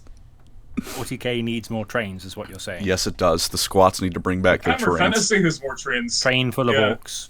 Yes. Anyway, Tyranids. Tyranids who agree with me that Dark Souls 2 is the best. Thule gets poisoned by a Tyranid warrior. Tyranids would agree with that because they don't have any brains. I Or opinions of themselves. walked into that one. Anyway, Dawn of War 2. Thule gets poisoned by a Tyranid warrior, but they just shove him in a dreadnought after they cure the poison. So Thule is not out of it yet. During the process of this, the Blood Ravens get to work at developing the counter poison to the Tyranids, which I think is quite cool. Farsight also does that. Hal, I know you were saying you're quite familiar with that, I'm sure. There is nothing I do not know about Farsight currently. At the time of recording. Yeah, so it's so far the Blood Ravens and the Tyranids who have been smart enough to do that. During the process of this, and a lot of the mission, a lot of Dawn of War from here on out is getting Dawn of War 2, is getting the poison and all the preparations ready to take care of the Tyranid fleet. And so you do so, and as you finish the process, you get ready to mass produce and deploy all the poison. The Hive Might itself psychically assaults the Blood Ravens, cutting your forces off, your singular ship, from reinforcements, but it does take a lot out of the Hive fleet, so it has to stop and just focus on feeding for a bit, not just overrunning the worlds before it feeds. It's And a snack break. indeed. And while the Tyranids are feeding and the feeding tendrils are coming down on the world, you, Force Commander, and all your wonderful Blood Ravens friends ploy the poison into the Tyranid feeding tendrils, which poisons the Hive fleet, because when you eat poison, you die. I would not recommend, fun fact, which dooms the Hive fleet, but your own forces are under intense assault from Tyranids on all sides. And it looked like the Blood Ravens, at least your company, probably wasn't going to make it. But then, just as it's about to end with, and then everyone died, Gabriel Angelos is back, baby, and he saves everyone alongside the Blood Ravens' first company with Yeah! So dreamy. Stale Rain. The Codex Astartes names this maneuver Stale Rain. Oh, man. That game is it's so quotable. Can I make a side note about our boy Gabriel? Of course. In the second and third game, he reminds me of Chip Hazard from Toy Soldiers. Yeah. Damn. Do you know what I'm talking about? No. Not really. Hair. I think it's the hair. Yeah, he's like this evil like marine toy character from this film, this animated film from what, like the 2000s. He looks just like Gabriel. Anyway, I'm sorry. I had to mention it. It was bugging me. I'm just glad Hal also didn't get the reference, because otherwise I just would have got made fun of again. I got the reference. I One think of, it's the, okay. one of the few things I haven't seen, you. unlike Colin, who hasn't watched even The Godfather. Thank you, Hal, for slipping that one in. Yep, of course. And before we end on the main game of Dawn of War, it's of note that this is where the meme about the Blood Ravens stealing all their stuff comes from. That being said, it's only like half a meme, because I know the fan base does what it always does and blows it up. If you look at the descriptions for the items they have, some of them really imply that the devs kind of knew what they were doing. These were not just given to them. Some highlights. I know, Andy, you have a few. If once I say these, if you've got any favorites of yourselves. Some of the ones I quite like are a Sacred Blood Angels Flamer, that it is unknown how the Blood Angels got it, an Inquisitorial Plasma Gun, also unknown how they got it, and a Custodes Bolt Gun, which that one's really interesting, because unless I'm really messing something up, Custodes equipment is all bio-coded to the one who's wielding it. Yeah. So, and the Blood Ravens just have it and use it no problem. Colin, it was given to them as a gift, consensually, with full The knowledge. hand, with the hand You know? attached. Doesn't Argul Tal steal a custodian's weapon in his book, The First Heretic, and he's just like yoink, and he does some weird chaos stuff to unlock it. He has to corrupt the weapon so it will activate. You have to put work into it. You can't just steal it. Is the thing, and it works. But it does. I love for the Blood idea that Ravens. I love the idea though. It's just like a thumbprint. So you just like cut the custodian's hand off, and you just like unlock. Got it done. He cuts the custodian's hand carry off, it around on your belt. cuts his own hand off, and then grafts the custodian's hand to it so he can use the thing. Or takes his eyes out and is like, eye scan done. Although right, if put them you back in my pocket. if you really want a theory craft, that could be some proof that it was Janus who founded the Blood Ravens. I mean, hey, you're wondering where a Custodes gun came from. If anyone would have had access to it that wasn't a custodian, it would probably be the first Supreme Grandmaster of the Grey Knights. So there's again, that is, I'm theory crafting, not fact, not necessarily canon. All the developers just wanted to put something cool in. Listen, it's more fun when we Lie to ourselves. we're not lying. Some of these things are blatantly like, they did not just get this. Some of them are almost blatantly like all but said, this was stolen. Andy, do you have any highlights you'd like to? Yes, I do. So we've got some stuff that's just kind of more generic. Like they've got an axe from the Iron Snakes. They've got There's if you're gonna bring up the big one from perhaps a legion. I'll bring him up last, shall we say? But they've got things like the Judgment of the Khan, which is a power axe from the White Scars. They've got an Alpha rifle from the Alpha Legion. They've got some interesting stuff like the Cruelty of Jeffros, which is from a corrupted Crimson Fist. They've got Ulrich the Slayer's weapon. They've got Xavier, the chaplain from the Salamanders. They've got his melter gun for some reason. They've got the Wings of Shrike from the Raven Guard. They've possibly got a Heavenfall blade from the Dark Angels called Azrael's Second, which is like, oh, where did you get that from? They've got Scarbrand's Dread Maul. There's also one particular weapon beyond anything else of any caliber that did you want to reveal what this one Wait, was? I got one thing to add on in. Oh, Ragnar Blackmane. They either offered to make him a weapon or give him a weapon, and he went, "Nah, Yeah. bro." He said no. Yeah, they give him a weapon. He's like, no, it's fine. You keep it. But it's implied handing off. It's like in Skyrim where like you're trying to peddle stolen goods. I'd say You haven't got the right perk yet. that would be the perfect theft, to steal the Space Wolves weapon and pretend like, look, a gift, a perfect recreation of the thing you have, and the Space Wolves being stupid, arrogant Space Wolves go, nothing compared to what we have. They've even got Marnius Calgar's bolter called the Heavy Bolter of the Ancient. It's like, where are you getting these things from? Jeez. They were gifts, man. Come on. It says it right there. Why would they They lie? say it's a gift. It says gift back. See, just says Yeah. gift. And, should I get to the big one now? Yeah, go for it. They somehow stole Forgebreaker. Which, if people don't know, what you say that what that is? That is a weapon that Fulgrim, a Primarch himself, crafted. And then gifted to Ferrus, and then was stolen by Horus, which was then gifted to Perturabo, which he used. And he's quite during attached to Siege of it. Terror, So, like, how did he get that from Perturabo? who's a demon prince in the warp. I like the idea, though, that Perturabo woke up one day on his demon world, and he's like, I wonder what terrible things I'm going to do today. And he gets out of his bed, and he's just like, hammer? Yo, Dread, next meme video. Where's my next hammer? meme is literally Perturabo missing his Forgebreaker and the Blood Ravens.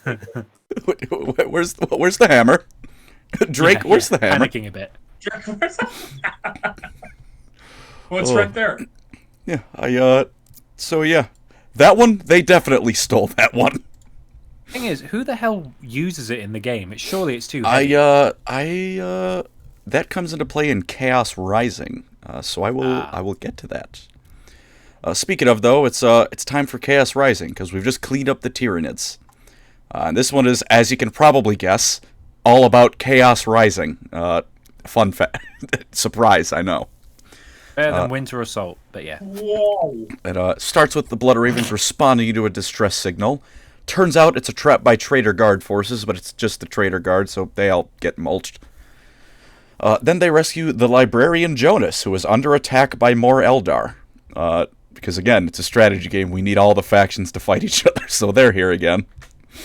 The Planetary Governor of in the Aurelian Sector, one of the planets, requests some aid.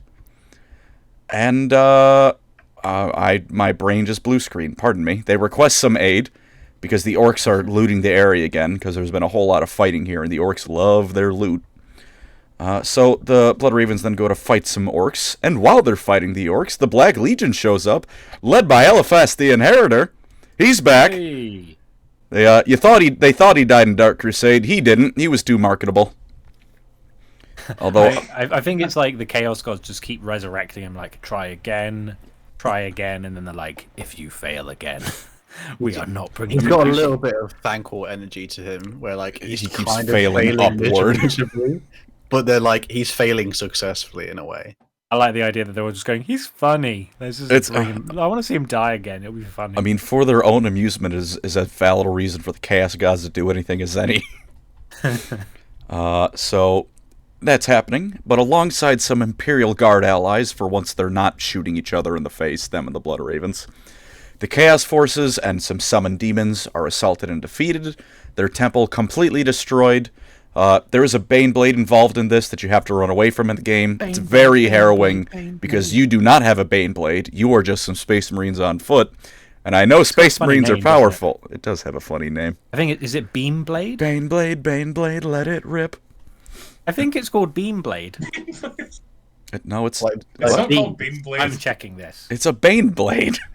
No, you It's mean like definitely not called Beamblade. You know, it is not the Beanblade. beans for sure. That's gonna be Heinz' next mascot, the Beamblade. The bean blade. It is a really It'll be cool. little- It is a cool set piece though, because the whole time like you're running from the Baneblade, and you know it's shooting at you, and that's not great. As you have to just keep running from it and fighting the forces in your way. But like If a Baneblade was shooting at me, I would just do a backflip. In my Terminator slide under armor. it, and then in my Are you going to talk about Dawn of War 3, or have we sort of all... I'm going to very briefly cover it. Okay, that's what it deserves. I force myself to cover the end times. I'll force myself to cover Dawn of War 3. That one's much more palatable, because I can ignore Dawn of War 3. I can't ignore the end times. But while Andy's looking up the mysteries of the Beanblade, the Chaos Lord of the Black Legion, who's leading the forces, isn't actually Eliphas. He's like a lieutenant. The guy in charge is named Aragast the Pillager. He shows up to taunt you, because he's a Chaos Lord. That's kind of what they do. They love their evil monologues. And fast forward a bit, you know, they realize now we have to deal with him. In the meantime, they notice some Eldar are poking around some ancient ruins, so they kill them. I don't think the Eldar were even doing anything, like seeding the orcs into like rebelling, not rebelling, but So getting all much uppity. Eldar murder on behalf of the Blood Ravens. Give them a break, guys. At this point, they've probably killed more than Slanesh. And then following that, even more of those chaotic fellows are killed before the chief librarian and chapter master of the Blood Ravens, one Azariah Kyrus, recalls all Blood Raven forces to their fleet and confines them to it until further notice. Now, I wonder why he did that.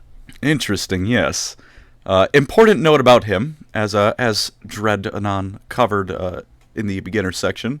About 500 years prior to the games, he heroically fought against a great unclean one named Ulkair.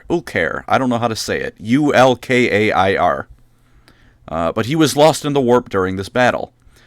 Before he just showed up back up one day and took command of the 5th Company and eventually became chapter master. He just was like, I'm back. I'm in charge now. And everyone was like, oh my god. Guess who's back? Wow, he's Back so again. cool. He's like, oh my god, this legendary Space Marine hero is back. Welcome, please come back. Unfortunately for Mr. Kyrus, because at the start of this, he wasn't corrupted. He was genuinely just fighting a Nurgle demon, as he's supposed to do. Good on him. But unfortunately for him, he is neither Kaldor Drago, Gotrek Gurnison, nor a chameleon. So he was corrupted to the side of chaos due to the time in the warp. No one's going to call It is called Beamblade. It is not called No, it's Beamblade. not. It is It not is. called I found it on the actual Beamblade. thing for Blood. It says, heading due south, the orcs found these particular guardsmen possessed a potent firepower, a bane blade by the name of Beamblade. It's in the game. As in I laser don't beam. believe you. Oh, well, maybe they named the it Temple Ruins. Beamblade, but it's Yeah, not they called. named it Beamblade, yeah. All right, That's what it's called. I can accept they called it that. I thought you were saying like it's called the Beamblade. Like, no, it is not. Beamblade. Shout I'm sure out it to was the, in the line of.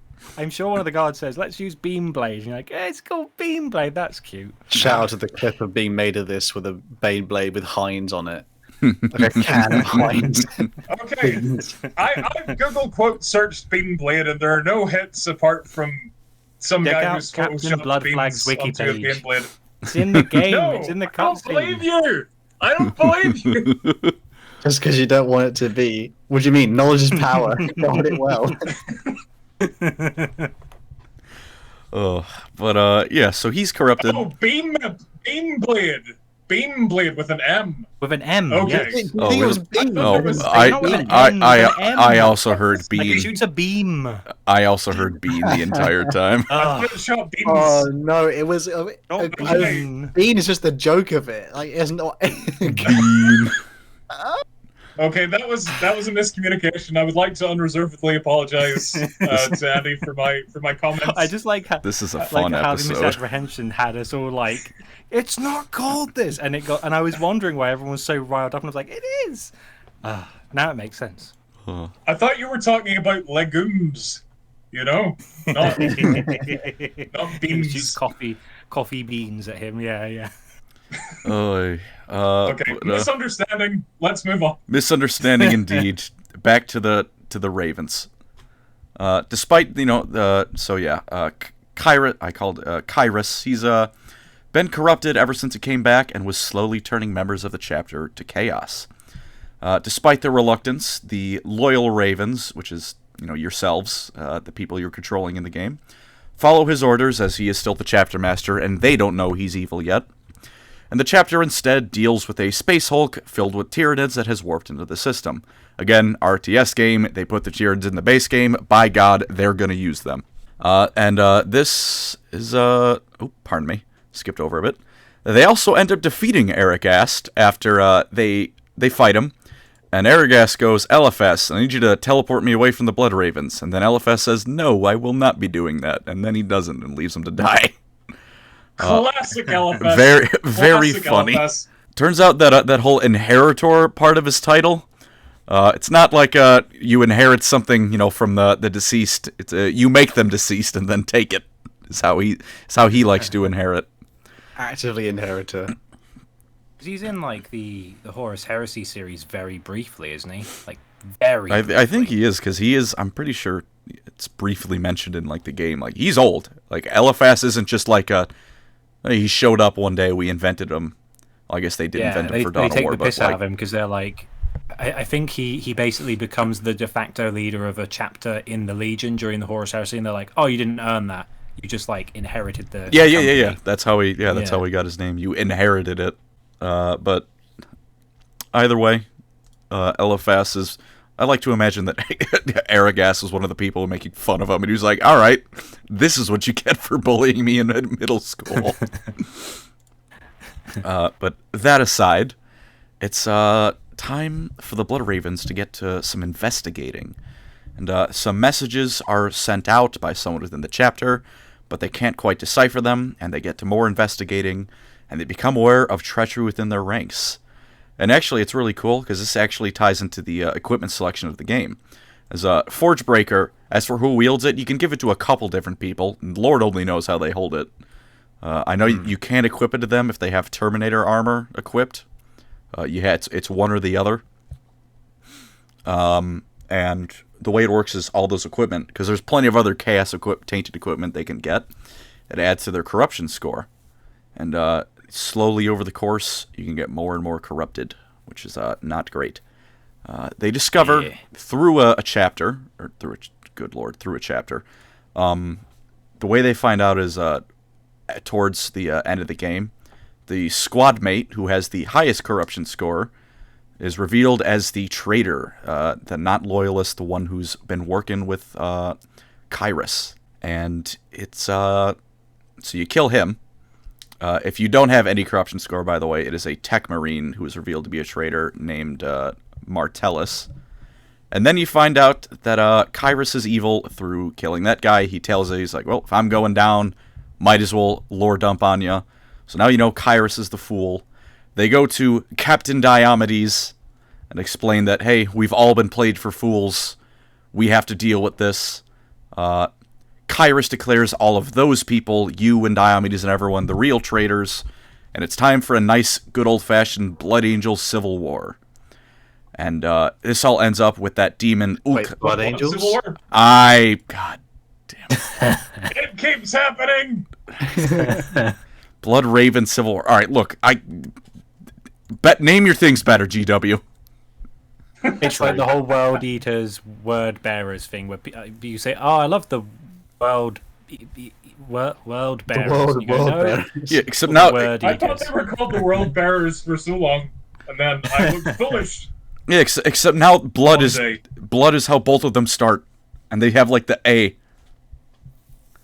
Mm-hmm. Anyway, Blood Ravens Civil War happens, and in all of this, Ukair ends up being freed.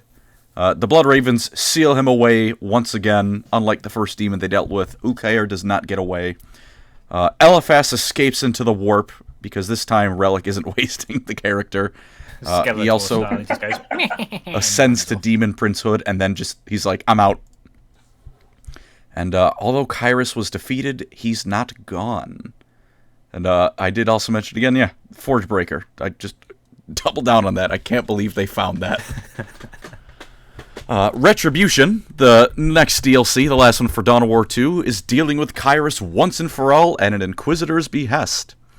And the story for this one is once again rather simple, like the other some of the Dawn of War 1 expansions. You pick any of the factions to deal with him, Eldar, Orcs, what have you. And the way it works is you fight one of your Nemesis factions at the beginning of the game. So the Eldar and the Orcs will fight each other, the Marines and Chaos Marines fight each other, and you win. And then you speak to the Inquisitor, and it's up to you to deal with Kyrus, because the Inquisition has caught wind of the mess that is the Aurelian sector, and they're just going to blow it to high hell. It's exterminatus for everyone time. Unless you can deal with it in a timely enough manner. And that's what the game is all about. So, over the course of Retribution, you deal with Kyrus.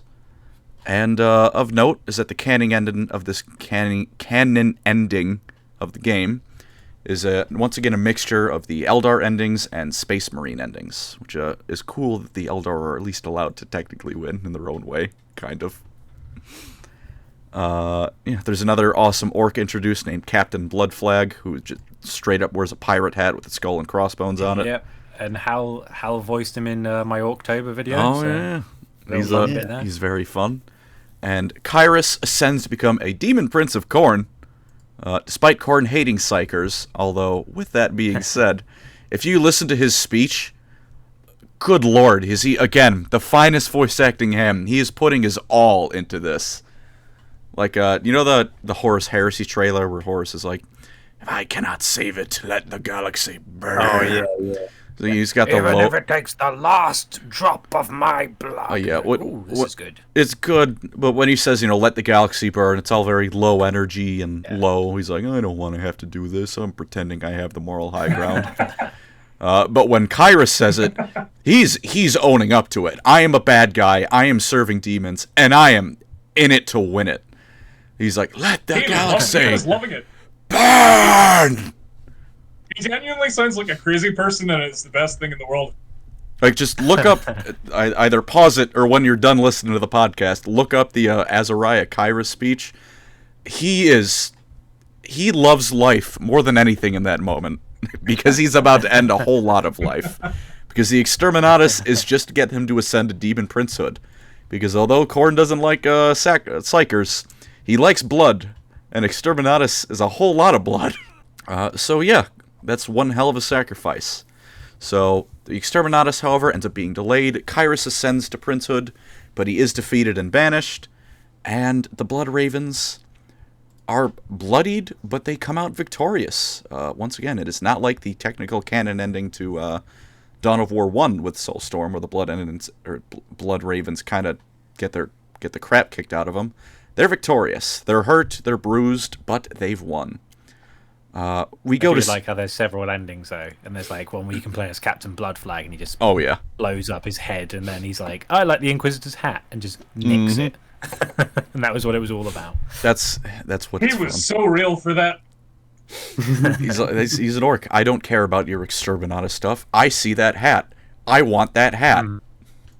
And he gets it. Only in the orc ending though, which is unfortunately non-canon. We do briefly get to the Space Marine game, though. They show up. They help Captain Titus, the second greatest Space Marine to ever live, out towards the end of the game. The best one is Malum Cato.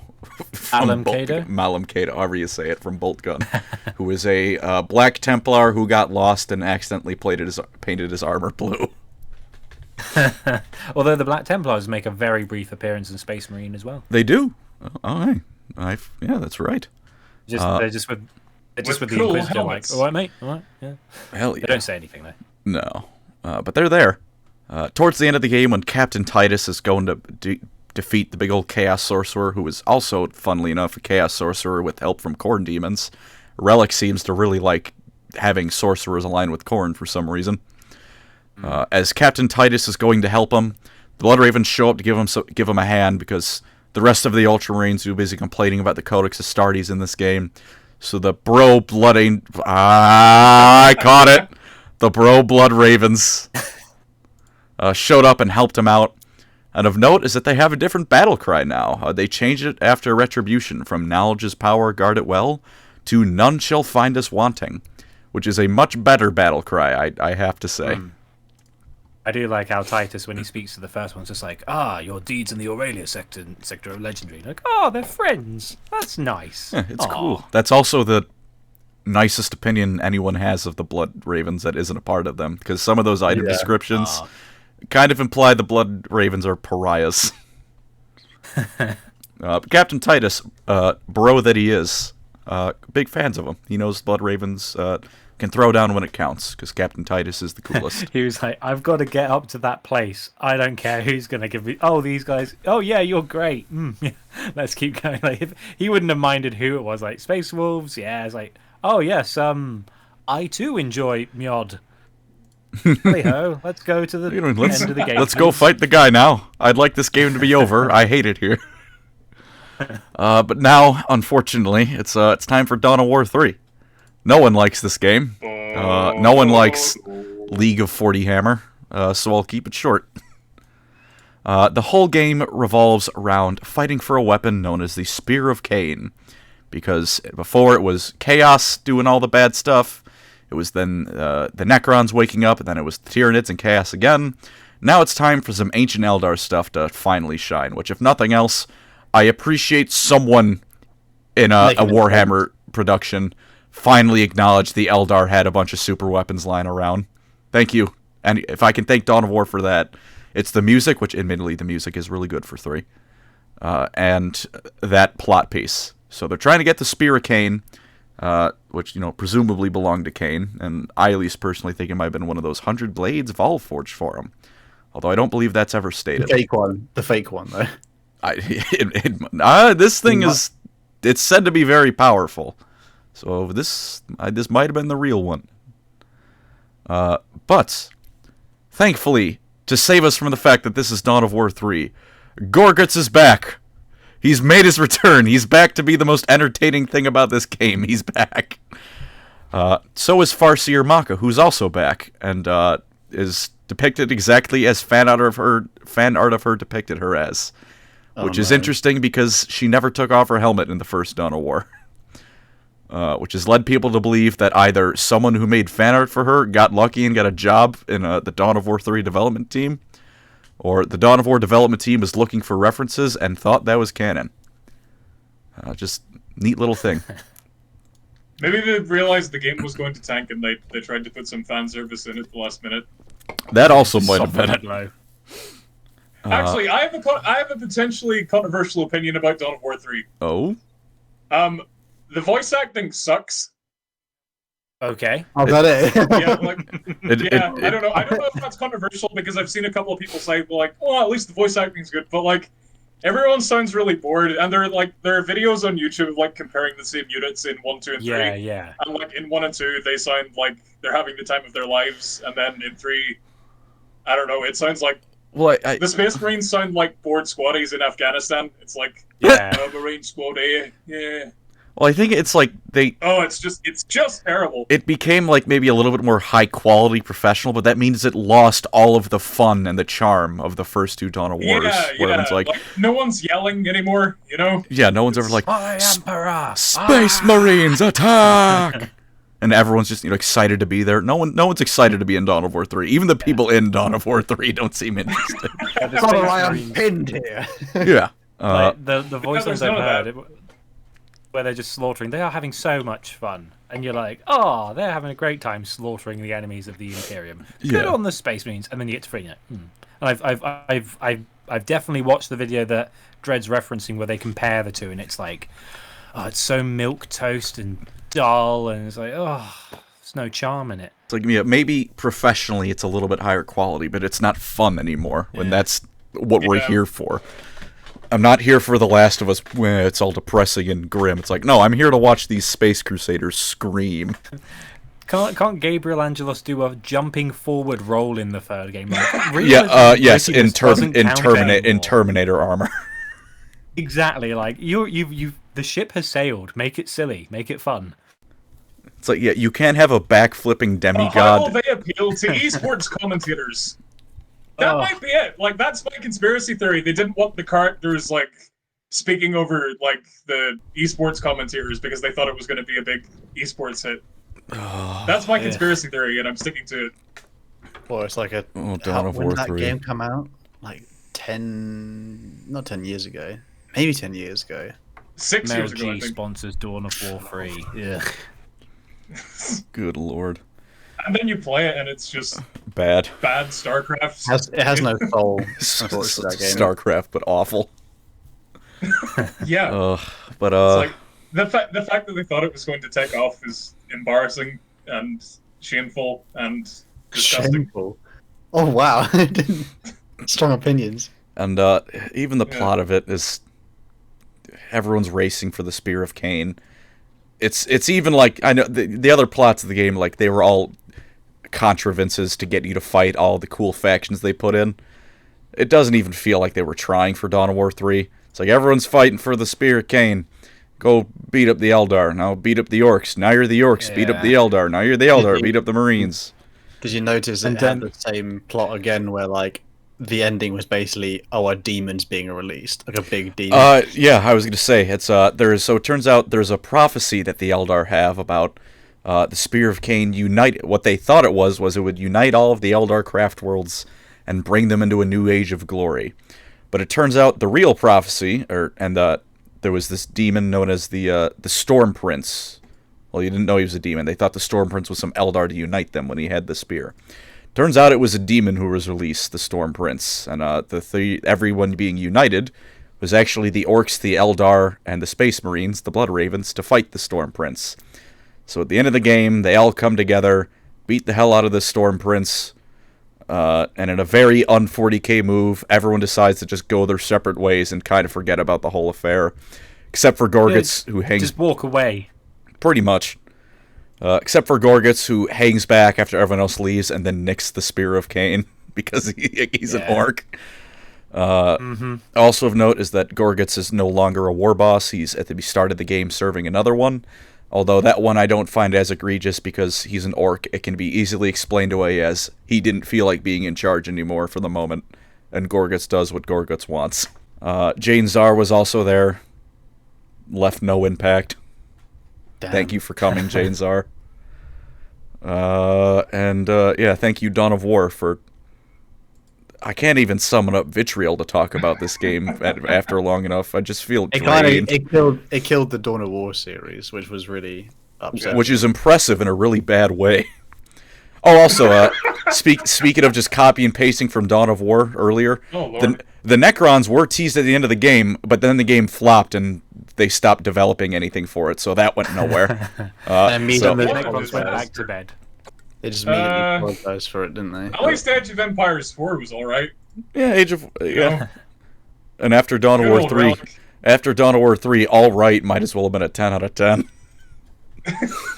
But thankfully, I don't need to end the Blood Ravens talk on Dawn of War 3, because the last bit of information about them actually comes from Dark Imperium and the somewhat modern 40k timeline. So hey, that's something. The Blood Ravens, although the Blood Ravens would probably rather this lore not exist, because they're on the wrong side of the Great Rift.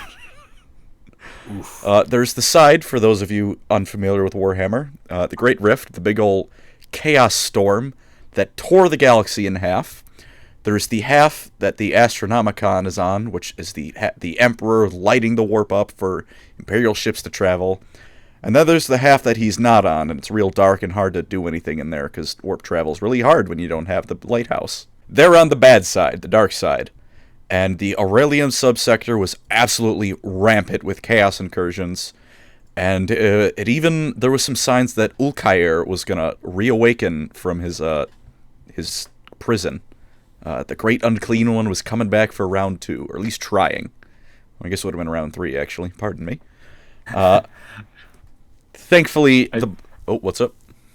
I just made a weird connection with the Great Rift to the Berlin Wall. Don't mind me. Wow. You're on the wrong side of the wall, bro. The rise of communism, then, technically, rather than the fall of it. Whoa. Lorecrimes goes political? Not Yeah, we haven't done that before. Oh, no. Oh, sorry. I was just like, oh, you don't want to be on the east side. Oh, yeah, I get the reference. Haha, very good. Yeah. But despite them being only at half strength after Dawn of War bad and all that fun times, they heroically, the Blood Ravens, threw themselves into the fray to defend their home sector. Both out of heroism and because they're kind of out of recruiting worlds if this thing goes. But thankfully, the Custodies show up, as they did to almost every other chapter, except the Lamenters, rest in piss, and gave them the secret of the Primaris Marines, as well as a whole bunch of Primaris reinforcements. So now they're half and half Primaris Marines and Firstborn Marines, and they're back at it again. Gabriel Angelos is now the chapter master as of Dawn of War 3, and he's leading the charge now. He's not just a captain, he's backflipping across the galaxy in his Terminator armor. Leapfrogging from battle to battle. Yep. And he's with his massive thunder hammer, and he's being the best. And also, we were talking about it earlier, when they looked at the gene seed the Custodians gave them, they went, right, time to not let this secret out again, whatever they found. And they kept their origins secret once again. And that is the Blood Raven. Although there's one more thing I need to bring up, and I will show this in the edit. But I'm going to send this image file into the general thing now, because this, I think even more so than Forgebreaker, is the most impressive thing they've ever stolen. Perhaps the only good thing to come out of Dawn of War 3 aside from the music. They stole a Wraith Lord. Oh my! What? Yo, What is that? That's What a do you Wraith mean Lord. stole? Color scheme and like it's got their logo on it and everything. Wow. For reference, a Wraith Lord isn't just like a dreadnought where you can kill the guy inside and then if you really want, just take it. There's a ghost in there. Like, that is an Eldar in there. You can't take the Eldar out of the Wraith Lord. If you do, you just kill the Wraith Lord. So And Vector, or what's going on there? You I wouldn't don't- steal a ghost. I don't know, but I just saw that screenshot and I'm like, I don't know how they managed it, but they stole a Wraith Lord. that is Nice. utter like heresy to the utter most highest degree. I mean, to be honest, I think the logical next when they revive the Dawn of War games and they go Dawn of War 4, the only way they continue the Blood Raven story is they go, okay, we've given you Primaris, we're back up to full strength, and they're like, okay guys, it's all going to be swell from here, and then all of a sudden the sky darkens and ships descend. And they're all in the heraldry of the Iron Warriors, and Perturabo descends and goes, "Where's my hammer?" And that'd be the perfect way That would be to pretty kick off a new cool. game. Very cool, but And give the Iron a Warriors complete some love. waste. Complete waste of a demon Primarch there. And have the craft world have Ulthway come like, hey, you stole our Wraith Lord, we need that back. What do you mean you stole a Wraith Lord? And then Gorguts comes in with his like The Spear of relic. Cain he Yeah, took. he's just like, I've got this too, and they're like, oh no, not this again. And yeah, just it all combines. What Dawn of War 4 is basically every faction coming Just for the Blood Raven just to make their it make stuff it Dark Crusade again, and just make it a complete just mess of a war zone where everyone is there killing everyone else. And make them yell again. Please, I beg of you, make everyone yell again. Yes, we need the yelling. It is an integral. Hire Dreadnought. I heard he's pretty good at yelling. Yeah, you should Yeah, he's hire really good Dreadnought for yelling Dawn of Yeah, 4. that'd be good. He yells Rain and Gilliman pretty hard, if I do say so myself. It's Whoa. yeah. There's Well, That being said, is that's the Blood Ravens? that's just about the Blood Ravens. As of modern times, that's like I said with the Dark Imperium, that's kind of what they're up to. I assume they still have that Wraith Lord in a shed somewhere, alongside half of every other chapter's artifacts they've ever accumulated, just in some shed. They're probably not even on one of their like flagships. It's just somewhere. It's also poorly labelled as well. Yeah, I just like the idea of them all in a big pile, like not even organized, just like, oh, another thing, and they just chuck it on the pile. Get the MacGuffin. It's how they were. quickly. It's how they were like arm their aspirants once they're ready to become full space marines. They say, "Go grab some from the shed." We got So they're the like, we've got to do like a joint operation with the Space Wolves. Neophyte Calderis, you go through and just root for like that thing we have that's theirs for like negotiations. Okay, and he's just there sifting through. The real question is who can steal more, Trazen the Infinite or the entire Blood Ravens chapter? Blood Ravens. all the Minotaurs. I don't think the Minotaurs is stealing, because stealing implies it's like it was stealthily taken. They're more like Reaper men. I- They knock on your door and they go, Minotaurs beat you up "You and have then something take it." the High Lords want." It's like the blood ravens are. I almost called them the blood lords. I don't know where I got that one from. No. The blood ravens are like, they're like the Skyrim stealth build. Like you are suddenly naked because the Dragonborn has pickpocketed the clothes off your back. The Minotaurs, it's just a hate crime. Yeah. Like They beat you cast up a and take your paralyzed lunch spell on money. your body and then nick everything while you can't move. That's their And then beat you up just for good and measure. kick you. Yeah. Well, with that being said, though, That was a I thank hope you. people enjoyed learning about the sneaky / mysterious boys of the Blood Ravens. Thank you for this lore crime filled episode. Many flubs, as I kept calling them the Blood Angels. What was not a flub is that Dark Souls 2 is the best Dark Souls game. That one No, was we're not doing not a that. flub. Okay, That okay. one is No. simple fact. It's, Yeah. yeah. Colin was despite later executed Dark by Souls 3 firing squad. Dark Souls 3 is overrated. It may have the best gameplay No. with the swordplay, but everything else is vastly overrated. Oh, it's good. But with that heresy aside, and also thanks very much, Dread Anon, for once again joining us on Lore Crimes. It's been an absolute pleasure. Thank you having again here. for having me. I'm sorry I wasn't as prepared as perhaps I should have been, but I think it led to lots of fun shouting, so, swings and roundabouts. It's Blood Ravens.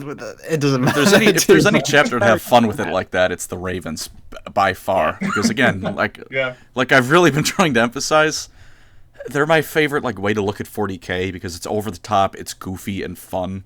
It's these cracked out maniacs screaming for the Emperor, and then 3 minutes uninterrupted of just ah. And it's just fun. Yelling. The Blood Ravens are just fun. Are they the deepest, most emotional characters in 40k? Not by a long shot, but they're fun. Dawn of War 3 notwithstanding. And you can play them as well. And you can play them without needing to take out a loan. With that being said, though, thank you everyone for listening. We hope you enjoyed this one as much as it was, half jokes, half informative. But you can probably walk away with hopefully a decent understanding of the beloved Blood Ravens. I almost did the flub myself. It's hard. It's an epidemic. It's a bit hard. It's in my head now. With that being said, though, thank you all for listening, and we will catch you all on the next one. Peace. Take care, everyone. Bye. Goodbye, everybody. Who's going to say it? I love you. I love you. There it is.